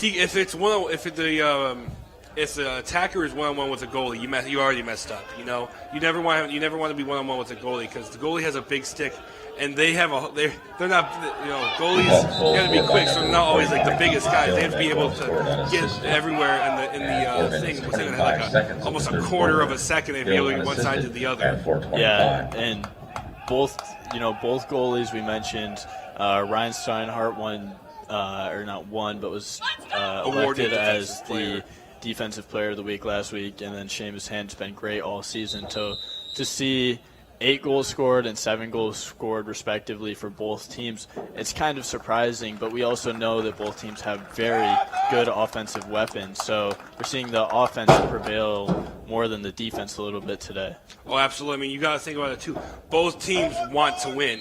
again, it's like, not only is it a conference game, New Paltz hasn't won any conference games this year, and the Lakers are on a huge streak, a 5 streak right now. And right now, if they keep playing the way they're playing, they keep slowing down, they keep passing the ball around, keep getting it in the net. I mean, they might be on their 6-game win streak in the next maybe hour. Yeah, a 6-game. I mean, 5 is impressive. 6, obviously, very impressive. You don't want to break a win streak, but sometimes it has to happen. The way New Paltz is playing today, they're very capable of snapping Oswego's streak. So we'll see which one of these SUNY in-conference teams will take the win within the second half of this game. But Oswego back on offense, looking to make their move at the goal again. They're swinging it around, and like you mentioned, Sammy, they're really good at making passes, finding open zones. Both teams are. And another pass around the outside. But that's what I respect about a lacrosse team. If you're able to take your time to set up a good shot, I like that more than everybody clustering in the middle, and that's just good coaching on both teams. We have a ground ball here, and it's going to go in the way of New Paltz. I agree with you. It's great coaching that they're spreading around. They're not all in one place, and that's great for the offense, but it kind of stinks for the defense because defense are strength in numbers, and if you have a guy who's a little bit faster than the defender, and a little bit quicker, a little bit more shifty, and then he gets to the goal, it's a 1-on-1 with the goalie because the guy he gets right past you. Yep, it's if you're able to use all of the grass to your advantage, if you're able to have proper spacing and know where you're supposed to be, good coaching will really transform a team in lacrosse. We see a big shot there, just off the mark. That would have been a crazy shot that went in. I mean, it was a little wide, but I think Seamus got a little nervous right there. When he went down, the stick went up. Yeah, those bounce shots are really hard to judge where they're going to go. So I see a flag on the field. Actually, I don't. We do have a flag. It must have been a delayed penalty because I don't see anyone over there. Yep, it's looking like number 7 on the Lakers. So that would be Garrett Elston, the penalty. We just talked about him, how he's a great asset as a freshman. But again, freshmen, they're young, they make mistakes, but that's okay. They have a lot of years to learn. New Paltz. You can see it in their body language. They are ready to rip a shot, and they do rip a shot, a fast shot at that. That looked like that was Brandon Ortiz over there. He really just let that. It was like a rocket. It bounced off of Seamus' stick, so they get the ball back. That was Ethan Scully. I apologize. And another rip on goal. That time it was Ryan Scully, and that one just a little bit wide of the net. So no success, but they are getting the opportunities for New Paltz, and they need one more to tie this game back up. So New Paltz definitely looking to score on this possession as they swing it, slow it down a bit, go around the outside. Ryan Scully breaks towards the net. They find that pass as they do so well, and that's going to be a goal, it looks like, by number 10, Aiden Jones. And Sammy, we've been talking about this all day. This is how the New Paltz Hawks score. I mean, we'll see it in the replay, but they're so good at just breaking into that defensive zone and then dumping it really quick to another guy who's closer to the crease and then scoring. It looked like, Seamus, he fell over, and that was like, he came in, must have jumped for the, so he wouldn't get, be or too close to the crease, jumped, and Seamus didn't know what happened. He looked like he put his arms up, hit something, and fell back, and the ball just went right over his head into that goal. I mean, those are goals that, again, we talk about demoralizing, but also, we love to see up here. We love to talk about those goals. I mean, the game's now 8-8. And there goes another face-off, and Oswego wins the face-off. This game's so high-paced, and when you see a high-paced game, if the defense doesn't adjust, it results in a high-scoring game like we're seeing so far, 8-8 so far. Sam. I know. I can't see a clear winner. Like right now, both teams are playing like so physical. So it's so back and forth. I mean, they go on run. One team goes on a run, the other team goes on a run. It's very back and forth. I mean, I don't want to jinx anything, but I wouldn't be surprised if we see this game go into overtime because that's just what these teams are. That's what's so great about the SUNY. I mean, all the teams, even if they lost, they're still amazing teams. Like, they're still awesome. They're still so fun to watch. They're still great. It's just, unfortunately, only the top 4 make it. There goes Corey O'Connor again with a rocket, but finally we're seeing some good goalie play again. That was Ryan Steinhardt on the block there, and that's a guy that is tough to block his shots. Corey O'Connor, he has 2 today. But I agree, Sammy, when you're seeing these SUNYAC in-conference games, they're always competitive. Another shot on goal. That time it's Hayden Coney. He misses that one, but Oswego really testing Ryan Steinhardt right now. I know, making him earn, his title of Defensive Player of the Week this week. I mean, the Lakers right now are just kind of they're gunslingers right now. They're just trying to sling it in, trying to get gunslingers, rocket men, whatever you want to call them. They're just letting it fly, and sometimes it works and sometimes it doesn't. But right now, Lakers are great about slowing it down, passing. Of course, as I say that, he lets one rip, but they need to again. Lakers, both teams need to just slow down and pass, because eventually the defenders aren't going to realize who has the ball, and they're just going to get lofted in. Maybe not know who has the ball, but Oswego slowing it down a bit here, but they have been. That's Hayden Coney's 3rd shot this possession. He has got 2 goals on the day, but nothing's landing here. He's got a fast shot on him, so I know that Ryan Steinhardt's maybe a little bit nervous when he sees him. I'd say a little nervous, up. but good for Ryan Steinhardt is the fact that it goes way above. It goes way up. Yep, that not quite on target. Oswego has powerful shots now. All of them are always accurate. Here goes Hayden Coney again, swinging it up to Jason Donglewitz and around the outside. Back to Hayden Coney, his 4th shot in. Wow, Ryan Steinhardt stands strong after getting tested with about 5 shots in a row there. And it looks like New Paltz is going to work their way up to the offensive zone. They're able to clear it past midfield. And then they're finding Aiden Jones on the offensive half of the field for New Paltz. And New Paltz luckily is able to clear that, give their goalie some relief after getting pressured for 5 straight shots. So now New Paltz let their offense work after their defense held.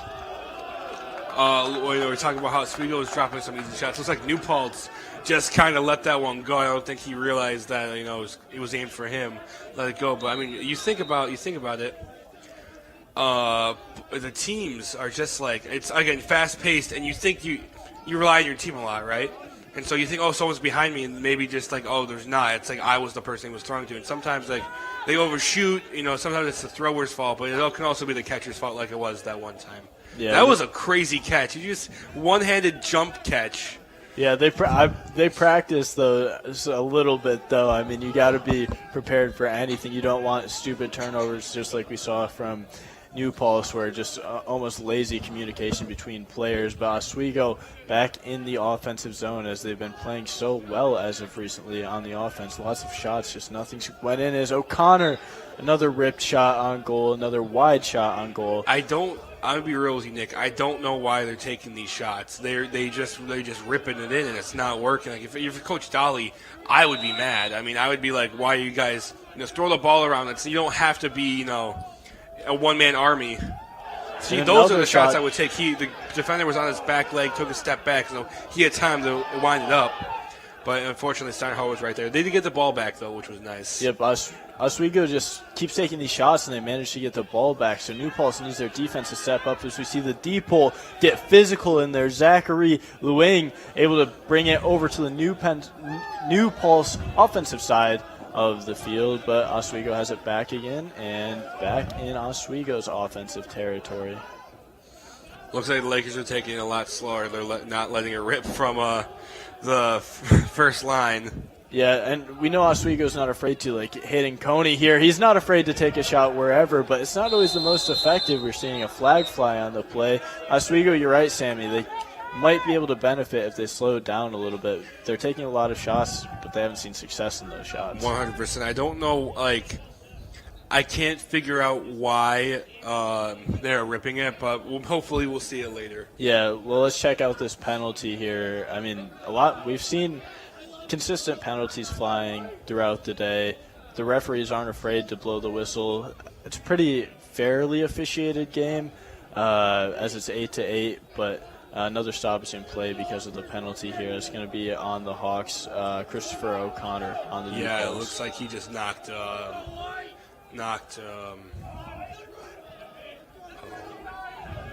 someone over, and he just, he knocked over Hayden Coney. I'm sorry. Yep. I couldn't think of who it was. And just can't do that in this game. Yeah, you have to be careful with what kind of hits you're making and how physical you can be, because there's that physical element, but some hits are a little too extreme, as you'll see the penalties fly momentarily, or every now and then in these games you'll see a penalty fly because people are too aggressive. Oh my gosh, you can't do that if you're the goalie. Ryan Steinhardt tries to come out, and he is out of the net. You just got to put this in here in Oswego. Missed opportunity. Ryan Steinhardt goes into the not quite almost a half field, but he's out of the goal. Oswego had a wide open net. They're just not able to capitalize. If you're there. Steinhardt, man, you feel your heart drop as soon as that ball comes out of your stick. I mean, that is nuts. Yeah, I got that ball back. I mean, it's such a deep pocket too. I'm not quite sure how he hit it so hard it must have flung out, but I think, the Lakers, if they were faster, maybe. I mean, at that point, if he's running there, that's the time I would rip those huge shots. I think Coach is going to say no more of that. They're going to tell Ryan Steinhardt to stay in that. Oh, definitely going to be like, hey, guy, don't come out. And a shot saved by Seamus Hand. Now, that's good goalie play. What Ryan Steinhardt did was a little bit riskier back reckless, to that. I would say. Yeah, you don't see Seamus doing that. Yep. Yeah, we don't see Seamus Hand do that much. And that was a shot, but it was defended well, and nothing comes of it from Austin Schroeder on the shot. New Paltz going to have the ball again, and a big hit again from the defender, number 6 for Oswego State. That's John Reese. Yeah, it's going to be a hit in the back. It's going to be New Paltz ball. But, I mean, those are big plays that the team loves to see. And we talk about being demoralized.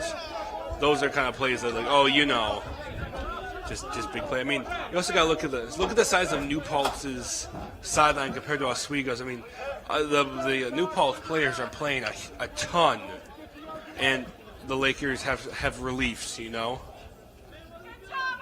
have 1 minute left in the third period. 2 goals have been scored by each team in this period, so they're keeping it pretty even, neck and neck. No team's running away with this, Sammy, as we've mentioned. There's not a clear, better team so far. Both teams have went on their runs. So with 1 minute left in the third period, I bet New Paltz is looking to set the tone here as they get the ball on offense. 100%. I mean, you look at these games and you're just like, who's the junkyard dog in this game? New Paltz is obviously the underdog, but he's always say you never want to fight a junkyard dog because they're scrappy. They'll take whatever it takes to win. They'll do whatever it takes to win, I should say.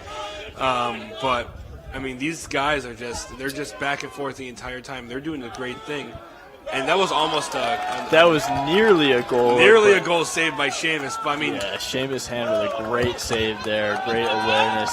They couldn't let that one. The Lakers couldn't let that one sneak in with only 1 minute before the period ends. We have another 2 flags are flying high in the air. Laundry is on the field from the referees. And Oswego currently has the ball. 42 seconds left in the third period. Oswego going to try to score here as we have these delayed penalties. So we're going to score before we find out what's going to happen on those penalties. Number 5 going to take over. Jason Donglewitz going to run around the outside, rip some passes over to Corey O'Connor. Corey O'Connor going to make it burst towards the net. He's the guy to do it for Oswego. Absolutely. Spinning around in traffic. Looks like he was looking for the net. His helmet flies off. Another flag comes down on the play. A lot of physical contact there. 100%. I mean, not even look at it. These teams are just very physical. They got 8 seconds left. They want to score one more point. We're going to look at the replay of the hit.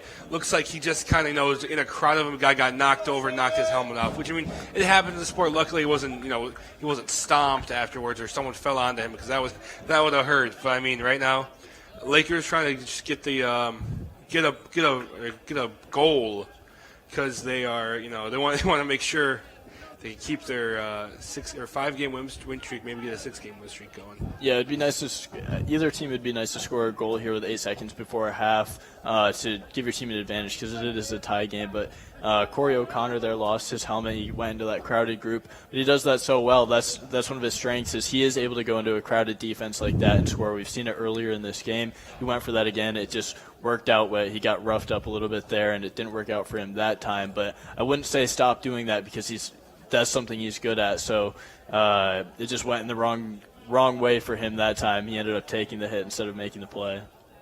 I mean, yeah, at the end of the day, it is, like we were talking about earlier, it's a contact sport, but just some contacts, a little too much. Referees going to discuss near the middle of the field because we have 2 penalties up on the board right now. We're looking at number 77, Rafael Villa, and then we also have number 12 for both penalties on the New Paltz Hawks, James Flanagan, also on the board for penalties in that big scuffle that we just saw. 8 seconds remaining in the period, Sammy. This is a messy way to end it. I know, messy way to end. I'm not quite sure, actually. I don't know if the penalties cancel after the next period or if they stay, but I'm pretty sure they carry into the next period. Yep, most penalties do carry over, so we're likely to see those penalties served. And New Paltz, a little bit short-handed here. So yeah, it looks like they're just gonna stop play, wait for the next. Oh, yeah, the referee's having some communication issues with the scoreboard, which it did get a little bit confusing there, Sammy. I mean, we saw helmets flying, we saw flags flying, basically everything flying. Everything, no flags, helmet. You're saying balls, flags, sticks. The only thing everything. we're not saying flying is the ball because it's a stopped play. So we see over in the corner right now with the ball, Liam Sexton just patiently waiting to be able to run out this last few seconds of the period, try to score, but everyone's kind of wondering what's going on right now. A lot of miscommunication. The referees communicating with the scoreboard right now, Sammy, so hopefully we have this figured out momentarily. The referees over there on the sideline trying to get this sorted out, but technical difficulties do happen. I mean, from a spectator standpoint, this third period hasn't been the most exciting, but from an analytical standpoint, it's been nuts. I mean, both teams are playing offense and defense amazing. I mean, there's been some beautiful plays, beautiful shots. I know we saw the one earlier. Both teams, I mean, that one step-back jump lofted it in. But I guess we talked about the little jinx about this side. I guess I might have been a little wrong about it. Tied game still, but it showed both sides can still score points. Yeah, it turns out that both sides you are allowed to score on. Yeah, I know, not just that side, not just the one side. Yeah, that is interesting that they are allowing both scoring on both sides of the field. But we see, if you look down at the field, you see some push-ups being broken out. You can't get too stiff while we have these technical It is cold. It's cold, so I mean they want to keep loose and stuff while we wait. I'm not quite sure why. I mean, 1 second. I think there should be around 8 seconds on the around the clock. So let's check out. So we've had a few goals scored this period, and we're going to check out what they've looked like so we can remember how we've got to this 8-8 score. 4 goals scored in total, 2 for Oswego, 2 for the New Paltz Hawks. And that's going to do it for the period. The referees finally figure out the scoreboard, and we're going to go into halftime, Sammy. Let's kind of recap what happened there. You said it was good analytically. Maybe you said maybe not for the viewer perspective, but 2 goals scored by each team. What did we see in the third period that was different from the rest of the game? Well, I mean, I just talked about it a little earlier. The offense and defense, they came out of the locker room, but they came out, from the opposite sides of the field, and they came out strong. They came out like coaches are like, "Hey guys, first half you've been doing this, and It was New Paltz had gone on a huge run, and the Oswego coach is like, guys, you need to play defense. You need to stop playing. Not playing selfishly, but I mean they were kind of both sides. I mean Oswego more like was playing more selfishly first period, and it worked for the first period, but second period it didn't work. But, I mean for the third period, sorry, I'm saying period a lot. For the third period, I mean they came back out of halftime. They had a lot of good defense, a lot of good passing. Sometimes they let it rip, but that's okay, We saw more all-around play than rather just individualistic, offensive, just ripping as many shots as possible, which was a little bit refreshing to have a change in tone in the game. So as of the third period, I think we'll see that into the fourth period. Both teams are calmed down a bit. So that's it for the third period, Sammy. We will be back for the fourth period. But before we go to the fourth period, let's talk about the bigger picture. If you're looking for a way to keep updated on the latest SUNY Oswego events, tune into the bigger picture for your guide to all things Oswego. Host Jaden Jingitz and Kaylee Moore tell you everything you need to know to stay active on campus. The Bigger Picture airs Thursday nights. Don't miss it. Thursday nights at 9:30, only at WTOP 10. Sammy, I don't know about you, but I love WTOP 10. It's not just because I work for them. No, I love all the opportunities I have here. I mean, I came in first week. In my first week at Oswego, I was doing a women's field hockey game, and that's really got me into it. Man, they have so many opportunities for new people. They are very, open or newcomer friendly. They will let you do whatever you want. You can make a TV show about cooking, not cooking garbage, but cooking leftovers you find in your fridge, Yeah, we've got everything here at WTOP 10. This is Nick Mason and Sammy Sozio calling this game of the new Paltz Hawks versus SUNY Oswego Lakers. Here on WTOP 10, we offer a lot. We offer live sports, news, original production. So definitely take a look at the other things we offer here at WTOP 10, other than Sammy and my angelic voices on the call today. You can definitely check out some of our other quality things. But we're back in play here in the fourth quarter, and we got Oswego on offense early looking to make a play. We know they like to rip shots, but they're setting up their offense. A dropped pass there we see by number 3, Max Broadman. So he picks that back up, and Oswego looking lucky there was no defender right there. And he looks to make up for that drop pass, but misses a little bit wide there. Max Broadman, no goal. I mean, you think about it. You think like it's their senior night. I should be looking at the bigger picture. It's their senior night. They want to score on their senior night. They want to have a memorable thing to remember their senior season. And getting a goal on one of the biggest nights for the upperclassmen is a great thing. But also they're kind of making mistakes that they shouldn't be making, like dropping some passes. I mean, they're quick. I'll give them that, but. Yeah, Oswego is playing very quickly, so it plays to their advantage like that. Another quick shot, and it's just a good save there. Way to grab it in your stick. Ryan Steinhardt giving the New Paltz Hawks an opportunity, finally relieving that defensive pressure that Oswego just put on. But you're right, Sammy. Oswego plays very fast-paced, so sometimes it plays to their advantage, sometimes to their disadvantages when they take some sometimes wild shots. Oh, 100%. I think it's not a little. That was a nice pass. I'm sorry didn't want to talk about that, but that was a little. That was crazy. Crowd is wild. Yeah, crowd's getting a little wild on that call. We see a flag fly after he steps out of bounds on a hit. The referee's calling. We're going to have a replay for it to watch this again, but we see New Paltz running up the sideline, finally able to clear it here, steps out of bounds, and then a kind of a late hit here. So we have the penalty fly on the play there, and New Paltz is going to take over, or I guess remain possession of the ball here, and it's going to start with a guy who's been very, very active today. That's Ethan Scully. He's going to start with the ball in his stick. Yeah, Scully, you talk about a team player, man. He gets the ball there, and he looks like he's going to pass, or he looks like he's going to shoot, but he's going to pass it.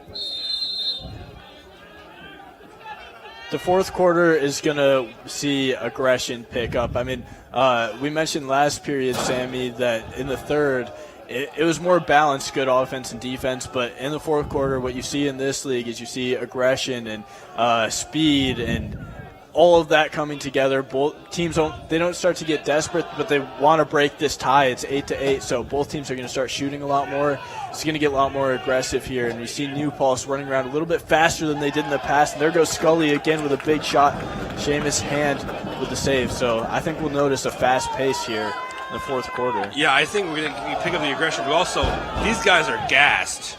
I mean, you think about it, they've been playing the entire time, maybe not the entire time, but some of them have been in for a long time, and it's 8-8 right now, so you can't even put in, like, your relief people because you need to win this game. I mean, not just because, want to keep your win streak, but because it's a conference game, and because it matters, or it's earlier in the season, too, for conference games, and the standings can change like that. Like, today we'll probably see, if Oswego wins, we'll probably see if Oswego wins and Cortland loses, we'll probably become the first seed, or they'll probably become the first seed, and New Paltz will become if New Paltz wins, they're going to move up. Yeah, Oswego has more to gain, and New Paltz has more to lose. So both these teams definitely playing for something. Oswego like we say, staying aggressive, and that's a shot from Emmett Starwitz. He's got one today, trying to score another goal, not able to find the net there, but still creating a good opportunity. And Oswego is going to maintain possession, keeping the offensive pressure on the Hawks.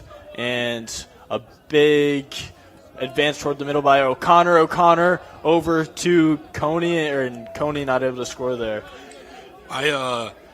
O'Connor is taking a lot of shots that are really wide, and I'm not quite sure if he's trying to maybe swing it around Steinhardt. And that goes in. Wow, it looked like that was in the stick of Ryan Steinhardt, but it was not. It snuck right past him. Goodness. Like we've said, Sammy, these players are taking hard shots, but the ones that are going in are these slower, accurate shots. So, what did we just see? Yeah, let me tell you, Nick. Well, it was so fast that I thought that Steinhardt had saved it. I'm not quite. I mean, the ball might have phased through his net. Let's be real. I mean, I'm just kidding. But that's what I thought happened. He just phased. Physically, that's not possible. So I guess not. The replay shows a little bit different. Well, I mean, I guess maybe he went back maybe a little too early, and that he slid in with a little cubic inch of mesh he had. Yeah, every unit of space counts in lacrosse. If you can find just a big enough gap for that small lacrosse ball to fit in, you're able to score there. And a little bit of a dogfight there. Yeah, I was going to say, Oswego comes out really on a lot of sticks being thrown around. But yeah, Logan Prescott was able to take advantage there, give Oswego the chance to stay on offense, hitting Coney around the outside. He's got a pair of goals on the day, so definitely got to be careful with what he's able to do on offense. And Oswego's gonna really spread out the field here. They're using all of it, almost all the way up to midfield, to spread out this defense, trying to get a proper look. Now that they're up 9-8, they don't have to panic as much. They can set up these quality shots now that they have the league, maintain it, get the good shots, and there goes O'Connor with another rip. Man, what a shot this kid O'Connor has. I mean, he's got a pair of goals on the day. He's got a fast shot. That one not able to go in the net, but it was a good look, so you can't complain there if you're Oswego, and Oswego looking to make another play. They find, oh my gosh, wow, that should have drop passes deflected. That wasn't even deflected, just missed the stick. Yeah, just a drop pass there, and another shot on goal. These guys in Oswego can rip the ball, and that's Liam Sexton. He's got a goal on the day, and no goal there on that opportunity. Everyone's getting kind of fed today. I know. I was gonna say, it's not just one person. A lot of different players. Which is another great thing we love to see. We love to see the entire team getting points instead of just one person, because you can't always rely on just that one person. Yeah, whole squad is eating for both teams, so that feels good. When everybody's kind of feeling good, that's when your team starts to click. Now New Paltz breaking into the offensive zone. They're looking to tie it up and get back into this game because they are down 1 goal, and a shot goes towards the goal, but it actually I thought it made it in, honestly. It goes behind the goal. It's hard to see that white ball on the white mesh of the net, but that was actually behind the goal, so no goal there. And Oswego not able to capitalize. Yeah. And wow, New Paltz drops out of the stick.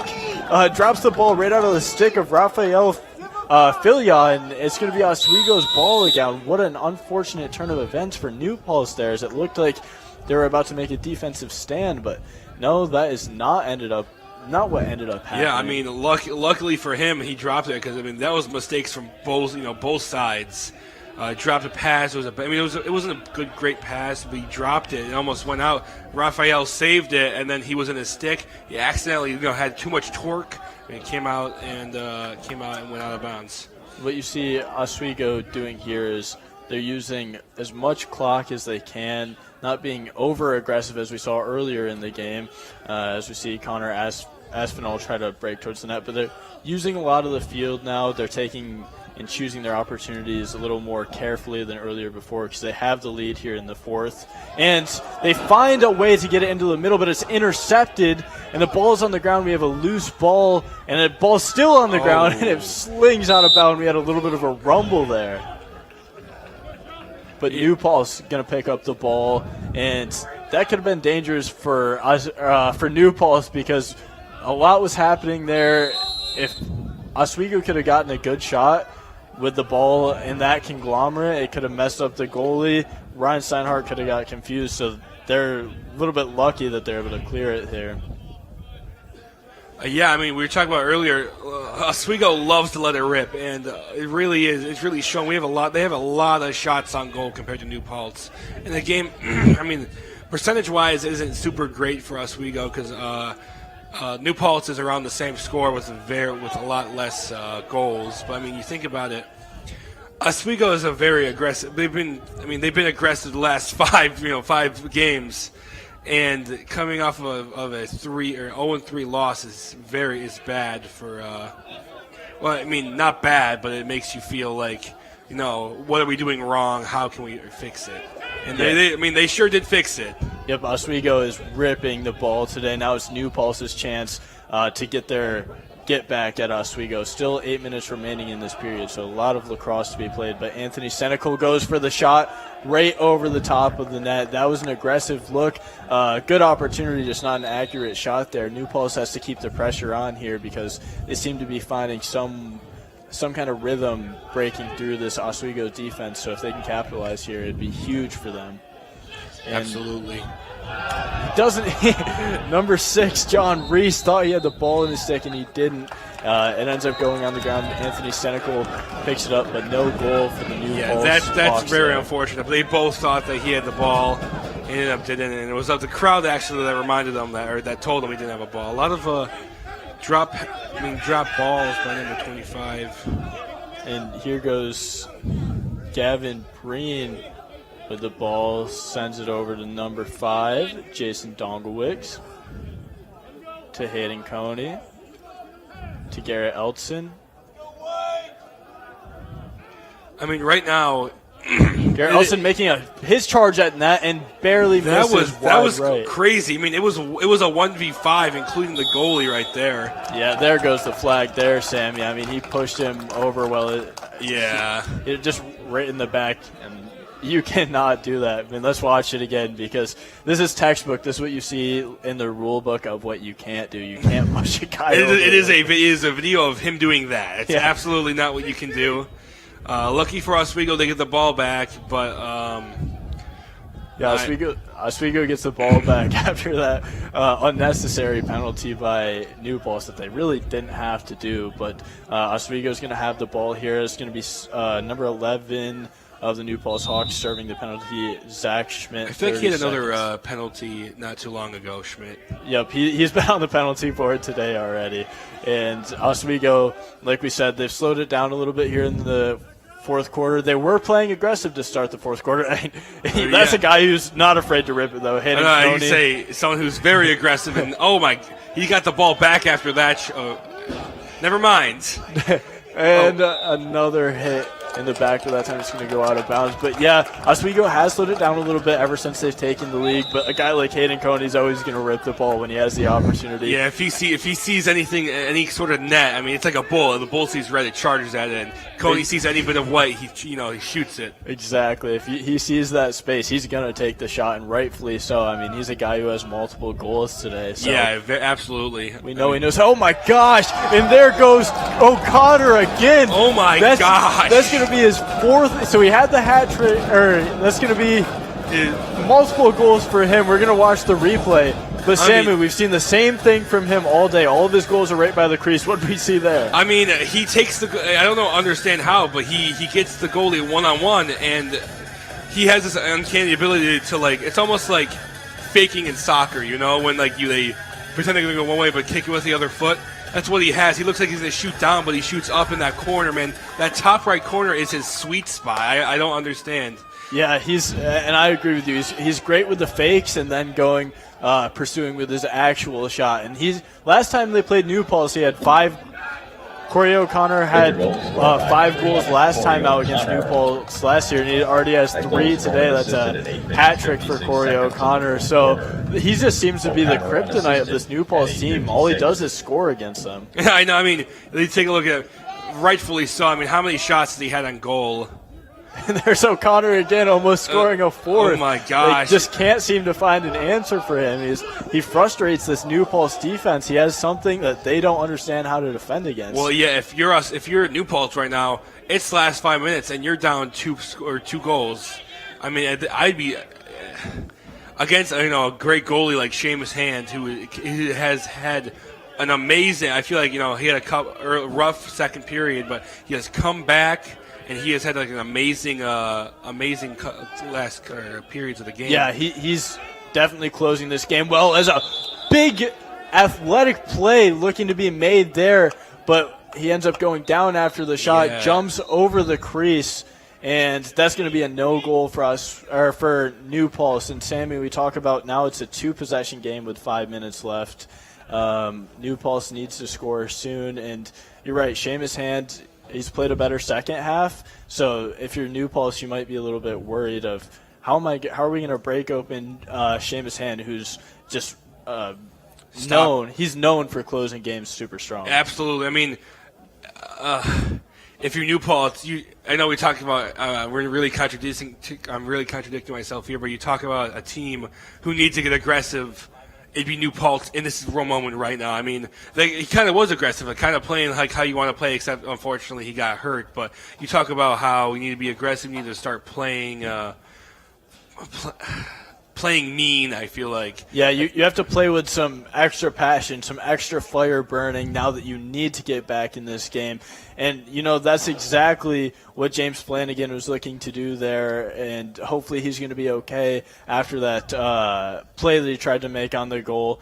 So, New Paltz, you're right, Sammy, they've gotten increasingly aggressive on shots on goal because they're down. In Oswego, we still see them ripping, but maybe not as much as New Paltz since they're up. They're just trying to maintain the lead rather than come back. When you have to come back, you usually have to be a little more aggressive. Am I right on that? Absolutely. I mean, you think this game has been so close the last couple periods. I mean, both teams have been cut and dry, like going on runs and then switch over. The other team goes on a run. I mean, right now, as unfortunate as James Flanagan getting hurt, I think the Lakers are relieved that they don't have to worry about one of the best players on New Paltz, who was a big scorer for them. Yeah, but luckily he was able to walk off. That's what's important. I mean, I think he'll be okay. Walked off. I mean, hopefully we'll see him back in this game, but I'm not quite sure.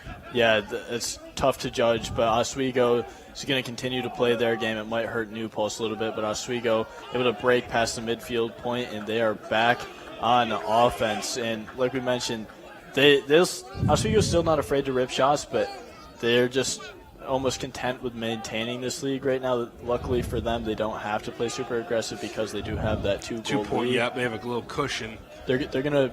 And right now, with the ball, we see Emmett Starowitz just playing patiently on the outside because they don't need to force anything right now. And you're able to play a little bit calmer. You don't have to force anything. But here goes Emmett. He's going to dish it over to O'Connor.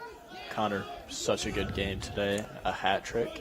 Do you think we'll see another one? And he rips another shot. That looked almost behind the back, but luckily, it must have. Did it hit us?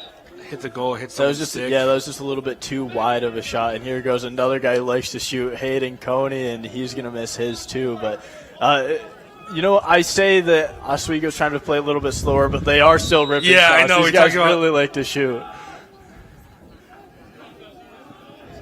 Well, Sammy, the score is 10-8, and the turnovers are also 10-8 right now. Oh, wow.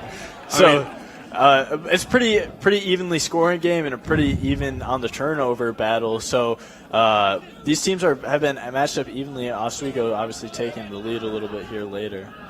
I mean, absolutely. I find it really funny that it's 10-8. But I mean, that's not terrible.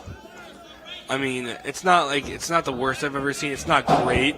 But both teams are going to turn it over. Yeah, both teams are turning it over relatively the same, so it's not the worst thing in the world.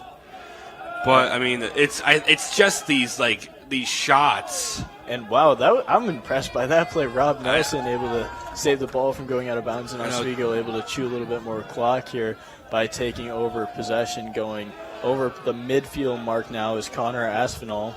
Turf may be a little wet. Looks like he slipped a little bit. But little under 3 minutes remaining. If New Paltz wants to get back into this game, Sammy, what do they have to do? Well, I honestly, I don't know how. It's kind of a loaded question because they're gonna have to. They're gonna have to do a lot. They're gonna have to start playing. They're gonna have to start really getting up. Oh, there's Hayden Coney.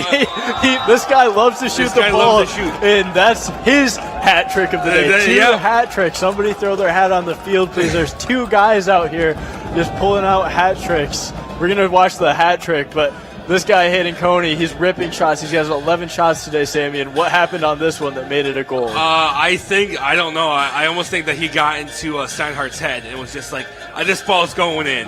And, I mean, it did. Steinhardt obviously already demoralized after, being 11-8. And then also James Flanagan going out. Seeing your teammate on the ground is one of the worst feelings in the world. Oh, yeah. And, letting it go. And I don't want to say that was a nail in the coffin for New Paltz, but I can't see a way that in the next 2 minutes and 20 seconds they can score 4 points to win the game. It does seem tough to win the game, but I think tying the game is still within reach. We saw Oswego, kind of do the same thing last time they were out last week. They used every single second to get back into the game. They scored with 0.7 seconds left on the clock, so in Lacrosse, you can score that many goals in a short amount of time. 100%.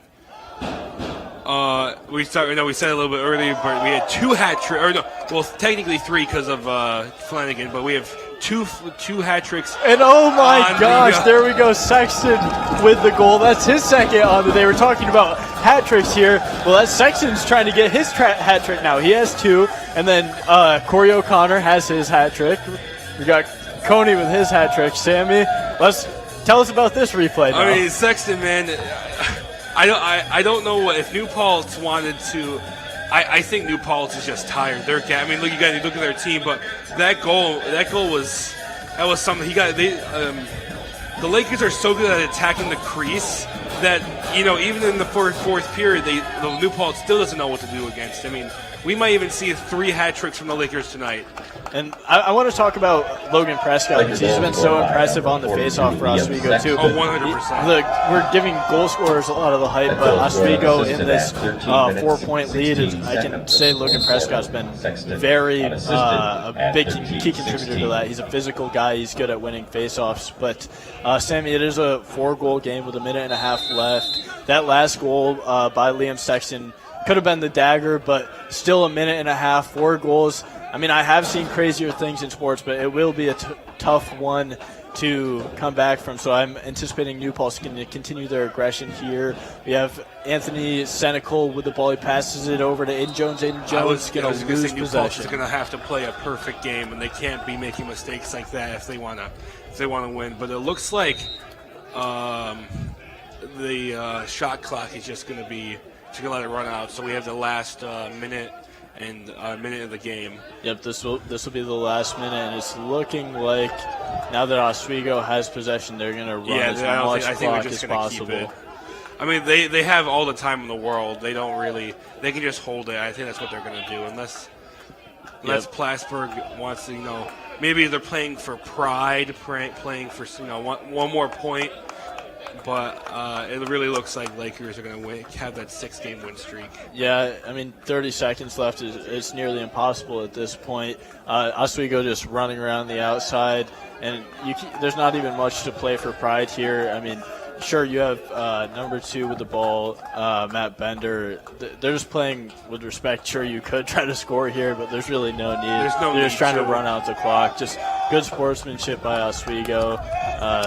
And there goes Sexton, scoops up the ball, 10 seconds left. They're just going to run out this clock. Sammy, you were right. They just wasted the last minute of the game. This is going to go down as an Oswego's Laker 6-game win streak. And we see New Paltz fall to 0-2 in the conference. We see Oswego State rise to 3-0 in the conference. And like you mentioned earlier, Sammy, if Cortland loses today, that makes Oswego your number one team in the SUNYACs right now. I think, Lakers, they're excited. I mean, they have this day is a huge day for, men's lacrosse in the SUNYAC. Lakers won another game. New Paltz, unfortunately, they played an amazing game too. It's not even like they gave them a rolled over. This team was in it till the very end.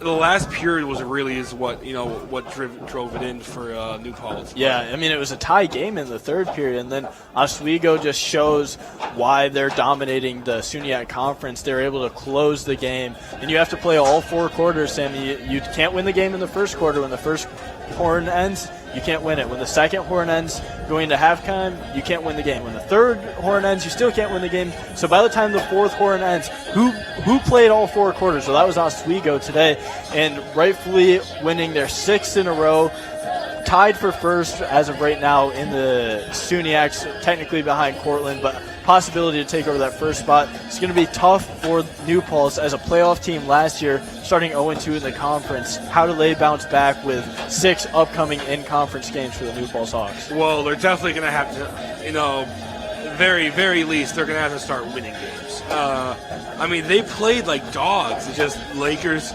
I mean, look at the Lakers team.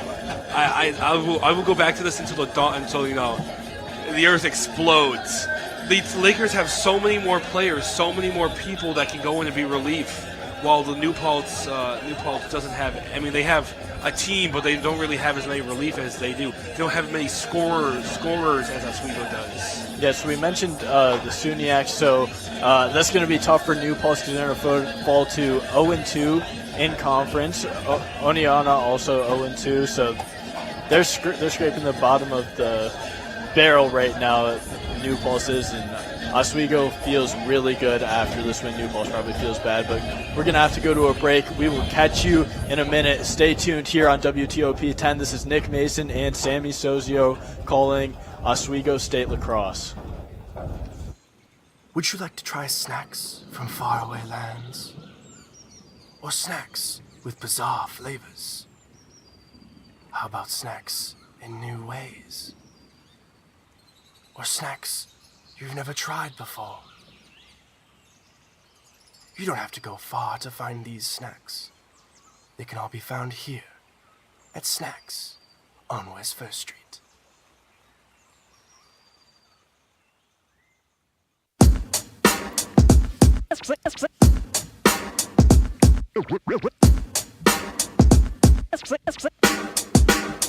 Yeah, we're walking around campus, and what do we see? All these clubs are looking. They're looking for me. There's hockey, There's improv, so much to see. So let's go try them out and see how they be. Come on and please watch. Our embarrassments free. Tune in to Amateurs on WTOP. Happy Friday, Lakers, and another beautiful day here in Oswego, New York. I'm DJ Don Perone, and I'm happy that you're starting your weekend off right listening to WNYO 88.9 FM, the Laker Radio Network. I said, darling, can you see? There's no room for us. There's no room. Now our lives are tainted. Promises keep slipping. And I always knew it wasn't you. It wasn't you. Now our lives are tainted. Promises keep slipping. And I always knew it wasn't you. It wasn't you.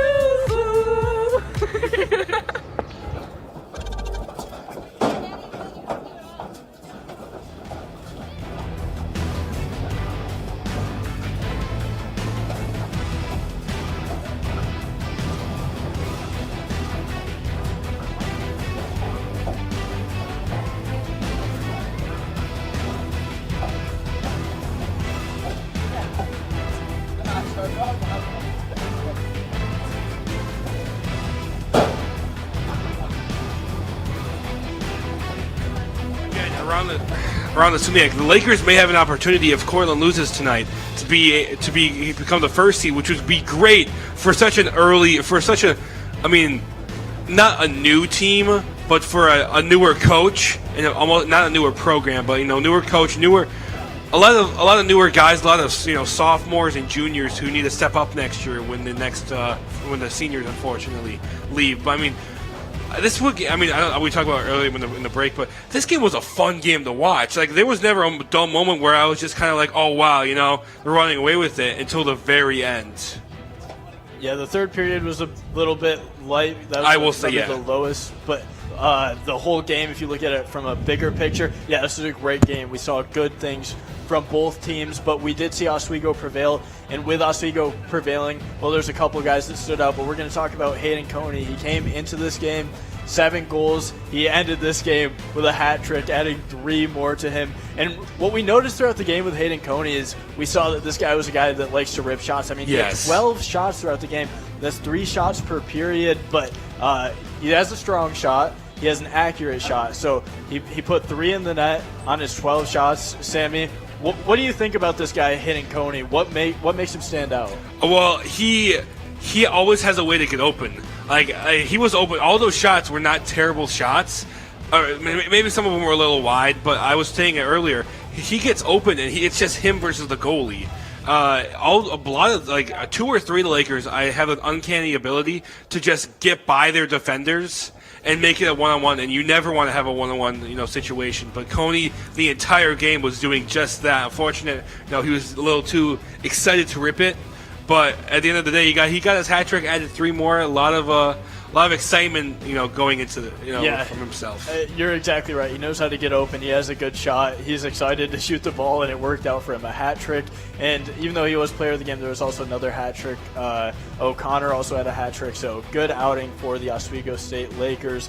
New Paltz, tough loss. So let's look at the SUNYAC standings, Sammy. Like we've mentioned a couple times today, Oswego has the chance to become the number 1 team in the SUNYAC, which would warrant them a spot in the playoffs. And as for New Paltz, another loss in the conference will continue their losing streak to 0-2 in the conference, with the only other 2 teams in the conference without a win being Oneonta and Plattsburgh. So New Paltz at the very bottom right now, bottom 3, Oswego top 2. So 2 polar opposites teams, even though we saw a pretty close matchup today. I know, that's what's great about the SUNYAC. It's like no team is a bad team. They all compete at their own level. They're all nuts. We see it all the time. We see the underdog win, and that's just because it's like, at the end of the day, we're all kind of the same skill level. It's just how many kids you have in your school, how many kids you have in your team that are able to make plays. It's down to the coaching and the players, not the program. Yeah, coaching has played a big role in this, and you're right, the SUNYACs are always close, and the good part about this for both teams is Oswego still has 5 in-conference games, and New Paltz still has, in the SUNYAC, New Paltz still has 6 SUNYAC games, so a lot to happen throughout this season. It's not quite over. New Paltz does have a chance to bounce back with every single one of their games remaining being a SUNYAC game. So around the SUNYAC today, Sammy, we had a few games going on. Let's recap of what games were being played today. Yeah, we look around the SUNYAC. We go Oneonta at Plattsburgh happening at the same time. Cortland at Brockport happening an hour ago, and the Potsdam Geneseo game just starting. All teams, most teams are playing the polar opposites, like top of the leaderboard, bottom of the leaderboard. But we had an Oneonta win, and then we had a Cortland win. We did have a Cortland. Cortland hasn't won yet, but it is the third period. So and then Potsdam ended up losing again. But I think the interesting one here is Cortland. Cortland is up right now on Brockport in the third period, and what we've talked about is kind of Oswego and Cortland fighting for that number 1 spot in the SUNYAC. Yes, I agree. I really think that Brockport's middle of the road team. They're always going to be middle of the SUNYAC. Right now they're 1-1. But, Cortland, again, we talk about how close these games are. Cortland and Brockport were way closer than Oswego and and New you're Paltz. right. It was a close game. Cortland, if they win, then they're going to stay on top. Oswego's going to stay top 2. Both teams super impressive. The SUNYACs, like we said, always competitive. My final thoughts on the game, Sammy, is Oswego looked good. Seamus Hand was able to make a comeback in the second half and play as Seamus Hand does as a top goalie in this league. Oswego was able to play all around offense and defense. New Paltz needs some work, but overall, they need to learn how to close the game. Give me a quick New Paltz, let's talk about New Paltz for a bit, but New Paltz really showed that they just had a few unlucky games. They don't deserve to be bottom of the leaderboard, and they're going to show the SUNYAC that they deserve to be in the bracket. Yeah, they have a lot of time to bounce back with 6 more SUNYAC games. But that's it for today, folks. That will do it here from Laker Turf. Your final score for today's matchup, New Paltz 8, Oswego State 12 goals. Tune into our next broadcast this Wednesday at 4 p.m. when the Oswego men's lacrosse takes on Cayuga College Wolves. Alongside me is my partner, Sammy Socio. My name is Nick Mason. Have a great night, everybody.